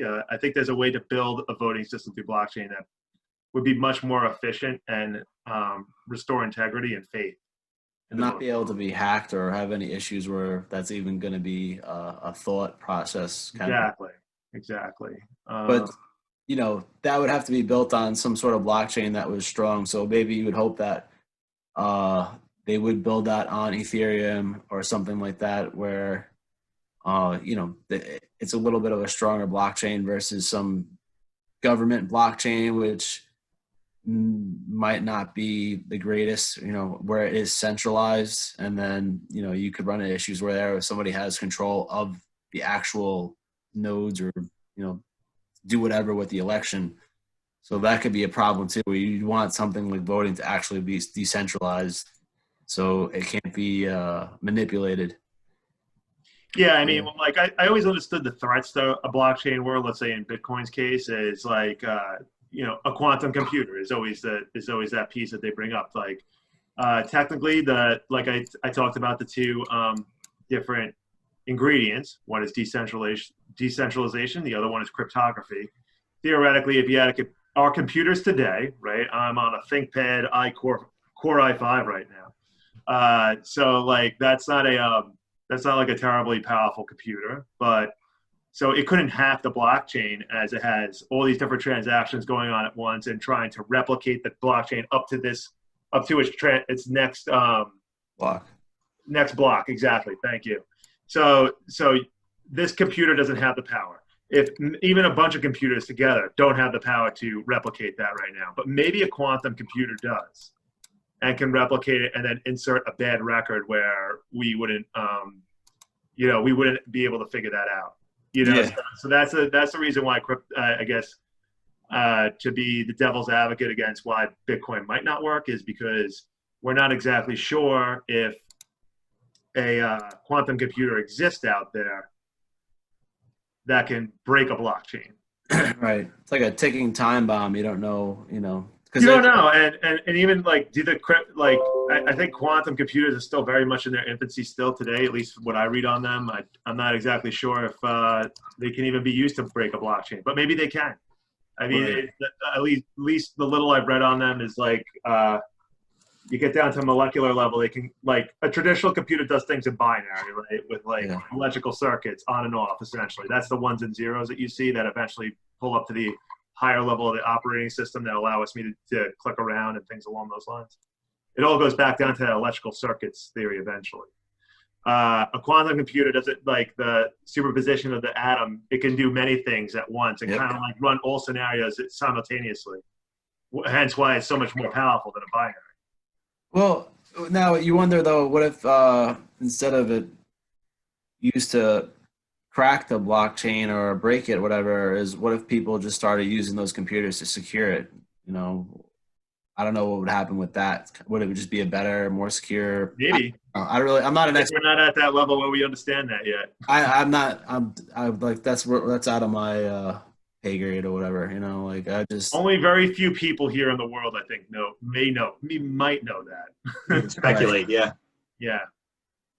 Probably Andreas Antonopoulos might be somebody to look into where he might know. I mean, he's a computer science expert and he's been doing that stuff for a while. So he might have some sort of YouTube clip. Yeah, there's a lot of cool articles that have been written on all this debate for a while that, you know, a lot of hardcore computer scientists and software engineers and people like that have laid out different arguments. So just a quick Google search of quantum computers and Bitcoin, and you'll see all different stuff. Yeah. But definitely something to inform yourself and make sure you have a pick in the fight if you're going long on this technology. Yeah. Because there are some people that say that they built in stuff to make it resistant to Yeah. See. He has an Yeah, I opinion. mean, like if you, the whole point is to hack into the network and take control of it. Right. But 50. what's the incentive of doing that? If Yeah, you someone ruin did it. hack into it and take control of it, then the value of the Bitcoin network would plummet. So what are you stealing? Like, what are you trying Well, to do? I think the only So the person Fed would do it. right. Maybe they want to do it to take control because Go again, back to a fiat. Jeez. I don't know. See, you should have trusted us, all you people with Bitcoin. Told you. yeah. Well, there'll Meanwhile, always be Jamie something. Dimon's got his quantum computer, or whoever's running it. Ready to. He's It's ready. going He's just to waiting for the evolve price. together. That's for sure. I think so. It's The definitely organism. Circle back to the organism idea. Yeah, it'll all evolve together, whatever happens. It's just you got to follow the trends that are happening now, right? yeah. So all we could do is just follow the trend, and when the trend says it's not looking good, then you figure something else out. On to the next one. So And if you use the central bank digital currency, you're going back to that topic, then that would kind of like, that would wash away that reason for a central bank to want to destroy a currency, destroy a Bitcoin like that or something if they had the use to do it to a quantum computer, right? Like the central bank digital currency, it aims to bring in the best of both worlds, right? The convenience and security of a digital form like a cryptocurrency and the regulated and reserved backed money circulation of the traditional banking system. It's like those two things at once, right? So like I always kind of in like the thought process that like we don't go full like I kind of think the centralized idea is kind of a good thing as like a stepping stone to get us to that mainstream that eventually, you know, people will adopt decentralized currencies. I could see it evolving that way for sure. That's kind of why I was interested in XRP at the early stages of it, you know, because I understood it was like a centralized system versus the other ones.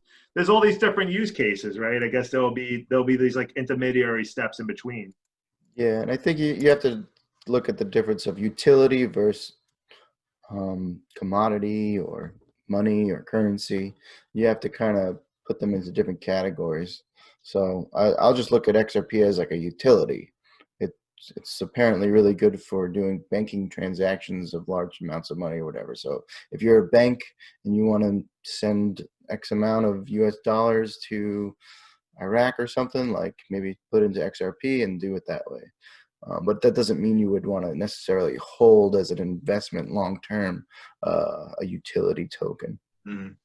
I mean, it's like a settlement kind of thing. That you Yeah, it was really good for foreign exchange swaps. That's Okay. the way I understood it. Like if you're the way I understand foreign exchange swaps, I'm not an expert in that either. But like, you know, if you're a large company, you're global. You have subsidiaries in the U.S. and then you also have subsidiaries in Europe. They run on a different currency than us. They have the euro. We have the U.S. dollar. You want to make an exchange swap, but you have to understand the pricing of their currencies are changing as well. So you have to do what's called that foreign exchange swap. So there's a spot price for the U.S. dollar, a spot price for the Europe, and the transaction clears immediately. Mm. That's why banks are really interested in XRP versus, because traditionally the network they run that on now could take a couple days. It doesn't clear. I've right moved away. XRP to it literally takes 1 second. Yeah, And so that's I where think a lot- Chainlink comes into the picture, a different token that's connecting different blockchains with centralized finance. It also connects other decentralized finance with other DeFi protocols, but it also connects mainstream centralized brick and mortar systems as well. Pretty interesting definitely stuff. just rapidly moving and improving, and like the news is just so much of it. Like if you was looking at Jeff It's Screen, like all his news articles that were, I guess, updating or whatever, which is actually a pretty nice website. It's like it's just oversaturation, and it's like if you're reading through this stuff, it's like how can you not be like extremely bullish on? yeah. I mean, it's literally the last frontier, or it's the current frontier that we know. It's like internet exploration. Yeah, and of look what at we're the going to do. timestamps in these things. Look how recent. Like if you look, just you know, all And articles. these are like the hottest articles if you're talking about following trends. It's just within the last 2 days, all these bigger news stories here. And this is what cryptopanic.com. Yeah. Maybe we could put this link into our description because I I actually was trying not to share it because it's like a good resource for me to bring up news articles, but no, I'll put a link below. It's I mean it's a good it's site. It is a good site. It's an aggregator. It scrapes like Reddit, YouTube, Twitter for just kind of what's popular and trending. So yeah. hopefully you'll see us on here one day. Some of these YouTube videos pop up on here. Right here, you got Altcoin Buzz.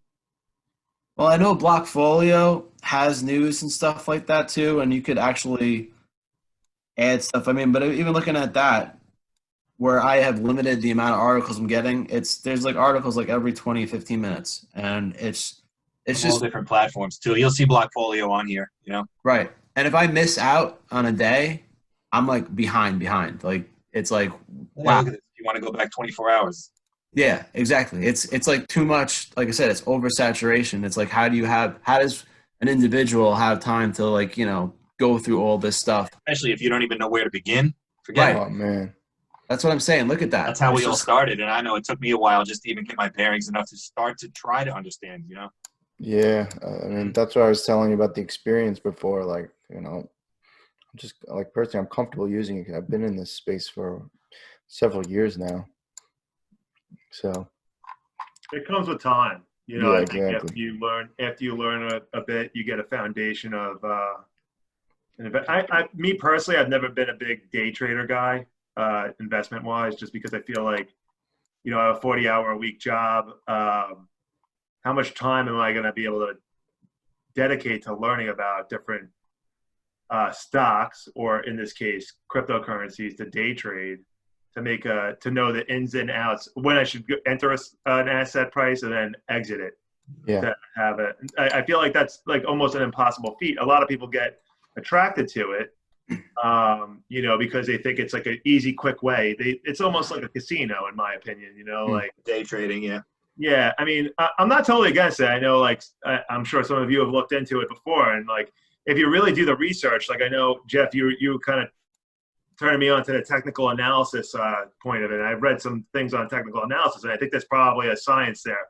Probably if you learn those fundamentals, you'll have a leg up on everybody else who thinks they're a day trader at that point in time. You know what I mean? Because you'll understand trends in technical analysis on a much higher, deeper level than folks out there who think they know. Right. Like I was beginner watching. poker players, essentially. Yeah, no, there's no guarantees for sure. You don't know which way it's going to go. A news article might drop and affect everything. I was watching Crown's Crypto Cave. He does good technical analysis. I like his channel. And he reminds people all the time, he's like, all we do with technical analysis is just try to give ourselves just a little bit of an edge over everyone else. Yeah. And I guess Yeah. I would say I find the most value in technical analysis is just maybe not for day trading, but for like market cycle trading. Like if you look at the Bitcoin chart now, you can see how these cycles are starting to play out. So you'll know when to enter and exit on a longer scale. Maybe over time, you'll be like, you might have a better idea of when a top is coming in, or when maybe I should start scaling back in because the bottom is starting to show. Day trading is a little bit of a different animal than that. Yeah, Once you definitely. can recognize long-term cycles, I think can be very beneficial from more an investment standpoint. Then you can go about your everyday life. You don't have that stress. Yeah. I just find with crypto, or even stocks at this point, I just buy and I hold, and That's the way I am. I think it's the most relaxing way you can do something like that, because my dad does. He's retired now, but all he does now is trade stocks. That's his day Well, trade. he has probably some time to dedicate to it. You know what I mean? Like if that's what interests him, that's a fun thing for him to do. He feels like he could actually build a great skills if he's good at it. I think He's been doing it forever. Yeah, he's been doing it forever, but he's like, oh, you should sell some of your Bitcoin and then buy it back when it's cheaper and this and that. I was like, man, I won't sleep if I do that. I was like, because it's 24/7. All it's forever. Like I will lose sleep. I cannot do that. I have enough problems sleeping. I was like, and you're gonna make me do that? I was like, forget it. I'll just buy and dollar cost average. If I see a good dip, maybe I'll buy more than I normally would in that week. Or if I made extra money and I saw it was a good price, then yeah, maybe I'll definitely buy more or whatever. But it's just the dollar cost averaging for the average person that doesn't want to look at too much technical analysis and get into that stuff. It seems to me to be like the safest play, and also just less of a headache, less stress. You know. It pays Yeah. off. If you see what I got shared right here, I saw this earlier today. Yeah. You would have almost tripled your money from dollar cost averaging So- from the last peak. So this says the point is not whether you should invest $1,000 per month, but the point is that it would yield on a return on investment of 160% if you bought a bit every month since the peak in 2017. Whether it's $10, $100, $1,000 a month, the return on investment is the same. Dollar cost average is the name, DCA. And the only reason I'm reading this is because maybe somebody's not actually watching this and just listening to it in the car or something like that. Yeah, good point, Matt.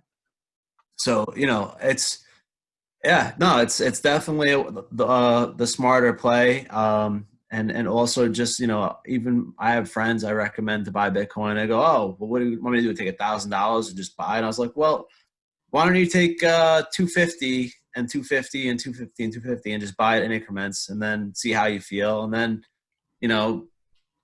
especially at a price now, I mean, like I wouldn't put 100% of my everything into it right now because, if you bought at 19,200 yesterday, you're down $1,000 per Bitcoin. So, then That you're being getting. said, though, I feel like if you did something like, it doesn't even matter the number, $50 a week, whatever you said, coming into 2021, I feel like would be a great time to start doing that. Like every week, I feel like, maybe not every week, but Yeah. over time, you'll get a great return next year. Well, you'd be I'd amazed like to in add 5 to years. with the In 5 trading years, I what do was on that? the shorter time frames, I have a bit of funds that if I lost, I'd have a bad day, but it wouldn't break me. I'm willing to lose the amount of funds I trade with. I think that's important to point out. Yeah, absolutely. Yeah. What were you saying about 5 years? Oh, what, No, Jay. no, I was just gonna say, like, if you do the dollar cost, I'm a huge fan of dollar cost averaging. Like with, any assets. Like, I should probably take that back because you never know what 5 years from now could be way down. But if you dollar cost average for 5, you're taking those little. You're confident that an asset is going to rise within 5 years. If you could at least see that and say that, okay, there's a trend going on here. We're watching that cryptocurrency is getting an adoption, right? And then maybe there'll be that hockey stick growth moment that I speak of with the Praying for it. technology that brings up. And then that would be like at times, a mooning, as you would put it, right? A lot of there would be a huge growth period, right? Like I'm a huge bull for Tesla, like, and I dollar cost average into that, and it's done very well for me. But Oh yeah. who knows? I could wake up tomorrow and find out Tesla crashes. You know what I mean? And then whatever. But I have like a pretty large gain right now that like it'd have to crash really, really, really, really hard for me to be in the red again. Right. I mean, at this point, for That Tesla, being said, you can get home and then you can get out. You don't have to do it like day trading where it's that moment, or you could just get out right where you are. You see something, you're like, you know what? Let me sell 50% or whatever, just to get my profits and take, I just think to myself, what do I need that money for anyway right now? Like I have a roof over my head right now. So down the road, if I felt like the money that I put the wealth that I put into Tesla, dollar cost average into that, and this could be for any asset, right? Let's say down the road, I did want to buy a bigger house or something, and I want to get a more advantageous loan for myself or something along those lines, or I didn't want to use a loan at all and I wanted to buy cash the house. I can liquidate that stock tomorrow. You could do it with cryptocurrency too. You could liquidate it back to the US dollar relatively quickly because they're liquid investments, right? As opposed to a house, which is illiquid, right? That can't be turned into cash the next day. Takes several weeks, maybe months. It depends how long a house would be turned into cash. depends on the market too. So I like liquid investments, like a stock or a cryptocurrency in this case, because they're highly liquid, from what I understand. Maybe not all of them are. Maybe there's use cases where they're not. The major ones we talk about are XRP, Bitcoin, Ethereum. Eventually, you'll be able to tokenize your house and just sell the tokens. Then it will be liquid. That's true. Then it will be liquid.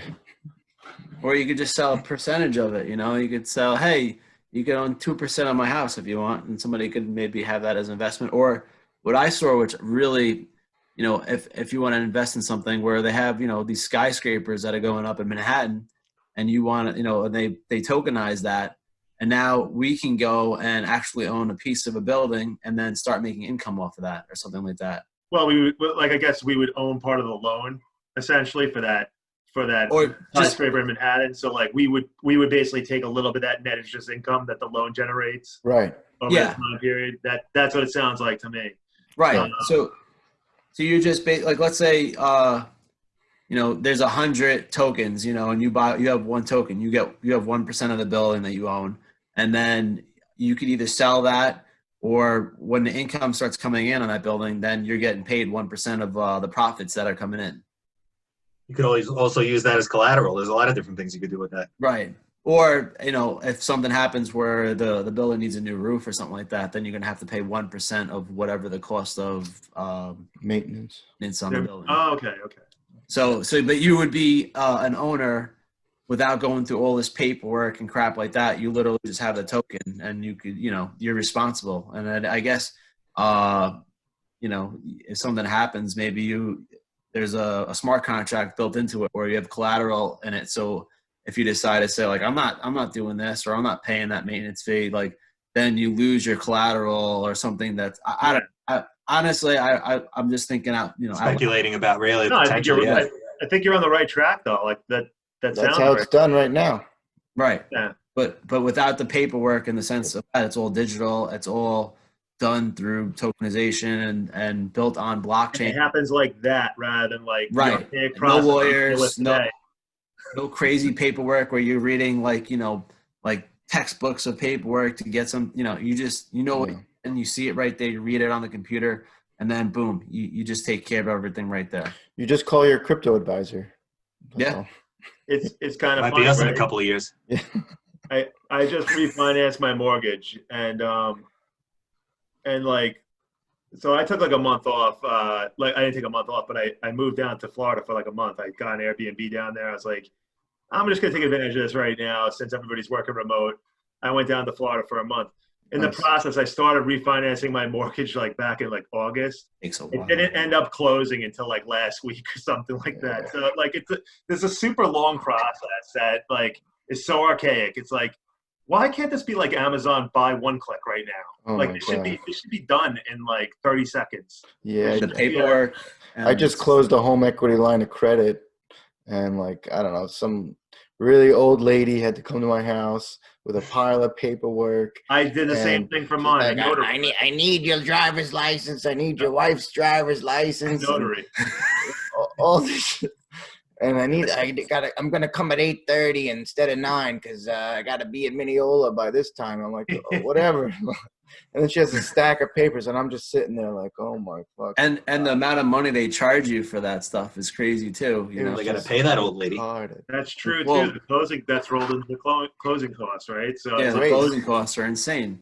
I'm paying a fee just to refund. I mean, we should be able to drive that closing cost down to like zero almost. Yeah, it should be at the minimum. And I mean, I understand there's a lot of lawyers and stuff that are going through it and paperwork and everything like that. Blockchain can definitely solve the legal issue. Like blockchain could disrupt the legal world big time, I feel like. But it helps the people like us that are just looking to refinance a home and not spend $10,000 in closing costs. It's the savings, those are actually pointless, useless that money jobs. That $10,000 could have been used for so many other things, but now I have to use it to try to save money by lowering my interest rate on my house for refinance versus. So like if you think of blockchain in that aspect, like this is going to be a big, I think a creative destruction, right? Like in capitalism, Disruption. Disruption. Yes, accurate. I mean, just like Amazon was, and all. It's not destruction because you're saving human brain power, useless work. I heard you mention this on another podcast on the prior, and I totally agreed with it when I heard it because I was like, I'm not. Maybe I'm using a negative terminology. I didn't really want to put it that way. I said creative destruction, but I think that's like a good thing actually in a weird way. Like, like you said, like it saves the human brain power that could be used somewhere else that a computer or an efficient system can't do. Exactly. So we should be like refocusing this human brain power to things that computers can't do well. You know what I mean? Like that's ideally where we want to be. We found a place that computers could do a job really well. We'll just remove those jobs. People don't like to hear that. Yeah, And that's the we'll tough just part. replace it with a better, more efficient system. Take those jobs, and we could. There is places where a human brain is still better than a computer. Absolutely. I know a lot of people don't believe that, or they think that. I mean, Kind of that, subjective, I think, maybe. that's the trend that's happened over the last several centuries, right? Anytime technology is introduced, and That's it's true. usually creates prosperity for everybody. Oh yeah, Mhm. we get a gain out of it, lifestyle wise. Yeah, I don't need to I mean, stand in line at a bank anymore. Like well, just the time saving. Time is the biggest Time is finite. resource, right? Time is who the needs biggest a resource. who needs a Technology car saves when it. I have a perfectly good horse and buggy? You know, who Who needs? needs a car when you could just do everything through the internet? You don't even need to leave. Yeah, I mean, oh, why would you need to fly on an airplane when you can you can take a boat that gets there? It's I like could put on my VR on Google Earth and just run down the street of Rome. Like, what the fuck? What do you got to do? There's nothing left to discover. But yeah. I wanted to touch on, we were talking about the blockchain ownership of real estate. It doesn't exist in this form yet. The few little projects that exist that I've seen in America, one was in Miami and one was in Manhattan that I looked at. You could get like an apartment and invest in it, and then potentially rent that apartment later, but you own it with the blockchain, so it's kind of automated. But potentially that would give people who don't have the financial resources to invest in real estate typically could get just a piece, just a little piece. right. Same like you were saying that with a car, like ride sharing, same thing. I can't afford a car to go do an Uber, but I can put a share towards a car that maybe is driving itself in the future. So it gives, I think, more people opportunities to invest in different things that didn't exist before. Right, or Yeah. even with like you say, automated vehicles, where maybe we can all go in together and buy, have a percentage of, taxis or whatever that are going to pick people up, while we just have a percentage of it, or we have one. Let's say you start with one car, and it's like, I don't really know if I trust this, but I'll go in. If we get one car, I'll go in on it, and we'll see how it goes, and then we'll go from there. And then and then we could just have it all tokenized, all done automatically, no paperwork. Everything is just boom done. Payments are made through this, and it's redistributed through all these blockchains, and it's coming. I mean, I even like thinking about this stuff. I'm a sci-fi nerd, so I think about Star Trek. Like when it needs repairs, it just pulls itself in to get repairs. You don't even think about it, right.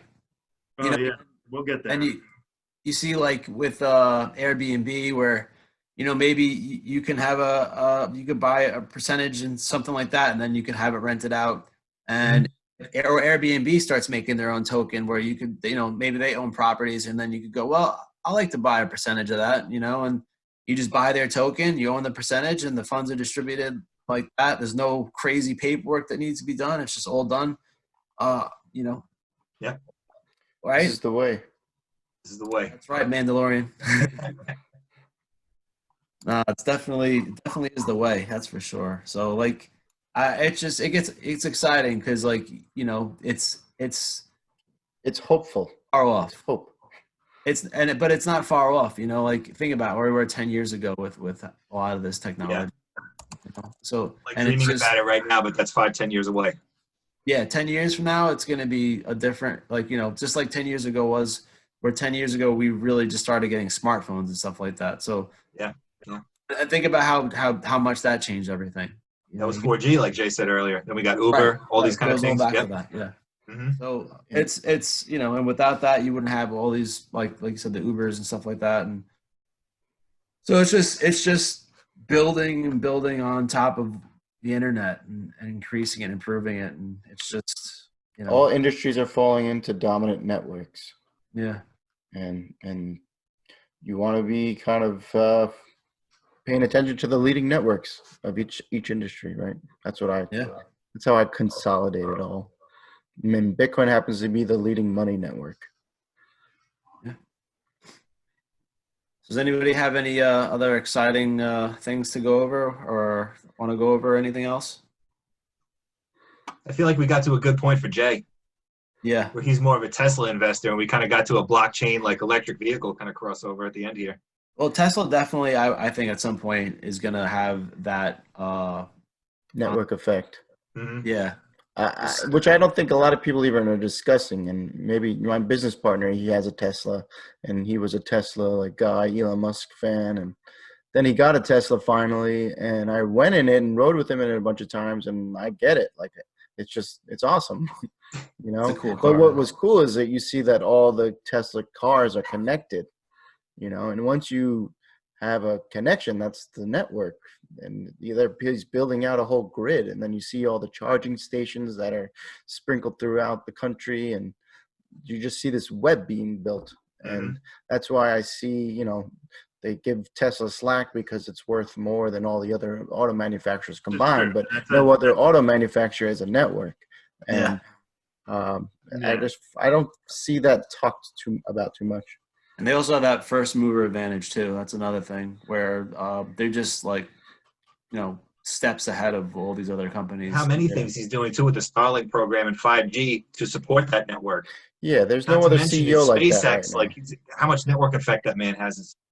Well, he's a brilliant guy. I mean, We all know that. investing in Elon Musk is always a good thing. He's the That's only the way I Steve look at Jobs it. that we got right now.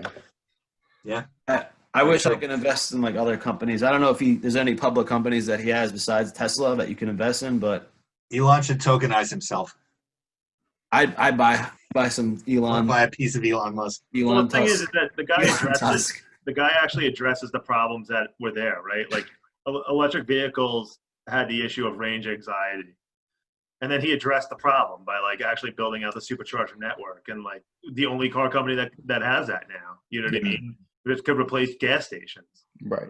And So now, what are you going to have to do? Even if you build an electric car, let's say from BMW or Volkswagen or Toyota, they're going to have to like lease the technology from Tesla to say like, I want to use your supercharger stations. right. Yeah. Maybe he gives Tesla Or die. That's it. Or Well, just that's kind come of out with some adapter, secondhand Well, adapter. if you think it's kind of like McDonald's. Like I don't know if you know their story, but you know they own, I guess, like the land, right? Not really necessarily all the businesses, and that's how they make a lot of their money. And Yeah, they're a real estate estate, company. right, Also so Tesla could actually corner the market with just the charging stations and having, you know, something where, you know, I don't know. Again, I'm thinking out loud, but you know, they could be some sort of similar situation like that. yeah. they're a real estate company as well. Yeah. So Yeah. I mean, it's Well, they often say too, if like one theory out there, and take this for what it is like that what's going to happen is like car ownership will like take a huge nosedive, because eventually, like, think of cars as an investment, right? Well, they're not. To me, they're not an investment at all. Cars are a liability. Yeah. Depends what kind of car. Like you take a large capital, you take a large you take like this large like a lot of capital to buy a car. Let's say like $20,000. You just go to buy a used car that's 3 years old or something. You can get yourself like a decent car, you know. But that car is essentially sitting in the driveway. It's losing value while it sits there. The only time it's giving you something back is when you're driving it, which is not the majority of the time. So it's devaluing while it sits there. It's not an efficient use of capital at the end of the day, right? So if you have autonomous cars and you move it back to like an Uber-like system where Tesla comes, picks you up, and drives you somewhere, now the savings is huge because now you drive down the price. Uber's really expensive because of the driver, that labor. Once that's out, that's like an 80% savings on the Uber price. So at that point, you might as well just rent your rides for the time that you need them, rather than own a whole, like, put 20,000, or I'm just even saying 20. People spend a lot more than that, but you could put that into something like another investment, and it would go up rather than down. You and know, that capital savings can go be an investment into infrastructure or something. Yeah. So Well, that becomes like your mass transit system at that point. Right. yeah, really, honestly, and that would help governments too a lot, because the government, well, this is a whole other story, but governments have been really bad at reinvesting in our infrastructure, right? Especially here in the U.S. Like I don't know, I've done some traveling in the past, and I've seen other countries, and they have better transit systems than we do. Oh yeah. We could go into reasons why that exists, but I live here in Boston. The subway sucks. Like the infrastructure sucks. I know. I lived on Long Island in the past. I know that there's problems there too with traffic. Manhattan too. so that every city has kind of neglected their infrastructure to a degree. And if you have an autonomous vehicle, the city should be incentivized to have the autonomous vehicle, because then they can wash themselves away from all the shit and neglect they did to the infrastructure. Solves the problem, yeah. So you got to sell the roads, privatize the roads so people can innovate on them. Yeah, and also, like, I'm not even saying get rid of subways or something like that. Maybe we can keep those, but at least it reduces the stress of ridership on them. So improve them now and do something along those lines. I mean, for them to be competitive with an autonomous car is going to be kind of tough, I feel like. You know, we'll see where that goes. I'm not exactly sure, but Yeah. So long We'll as see. We will see those where it goes, that's for utilities- sure. Yeah. So long as those utilities are in the grasp of government, though, I wouldn't expect any innovation anytime soon. no, yeah, they're pretty poor at that. Sucks, but we'll see. It's a Let them good note to end continue on. to eat Government sucks. themselves. Government sucks. No, government is inefficient and kills innovation, and that's kind of what they do. And the bigger they get, the worse it is. It becomes a life-sucking vampire that's just slithering for new food, but it's killed everybody already. You know, so That's what not it dramatic does. at all. I don't know. We'll see. We'll Done a see. good job, but you got to protect the liberties, I believe, because the liberty is what enables whatever prosperity we have. Mhm. All right. Anyway, Right. Is that a wrap? I think that's a wrap. So thanks for thank you coming on, all. Jay. Yeah, Jay. Thanks, Thanks for Jay, coming on. man. appreciate it. Thank you. Great hearing your perspective. Yeah. It was I think it was helpful. You'd be our in-house bankster at Graveyard Crypto. Yeah, hey, I mean, I'll come on again and I can throw my opinion out there once in a while, maybe try to contribute. I don't know the other smaller coins like you guys are speaking of. It's pretty interesting to hear the definance thing. Yeah. You know, so I'm always interested in hearing more things. I'm sure I'll be listening to the other episodes as well that you guys do in the future. Thanks. Sweet. Nice to hear, man. Awesome. We'll have you back too. Awesome. Subscribe and like, people. We need subscribers and like. I'm already subscribed. Nice. And I Help will like. grow our channel to all the people that are watching. Yeah, I want to make it Good onto work. CryptoPanic.com, so we need to hit the algorithms. I'll Yes. spread the good word for sure. Thank you, Not everybody. Thanks, guys. buddy. Have a good one. Good night. All right.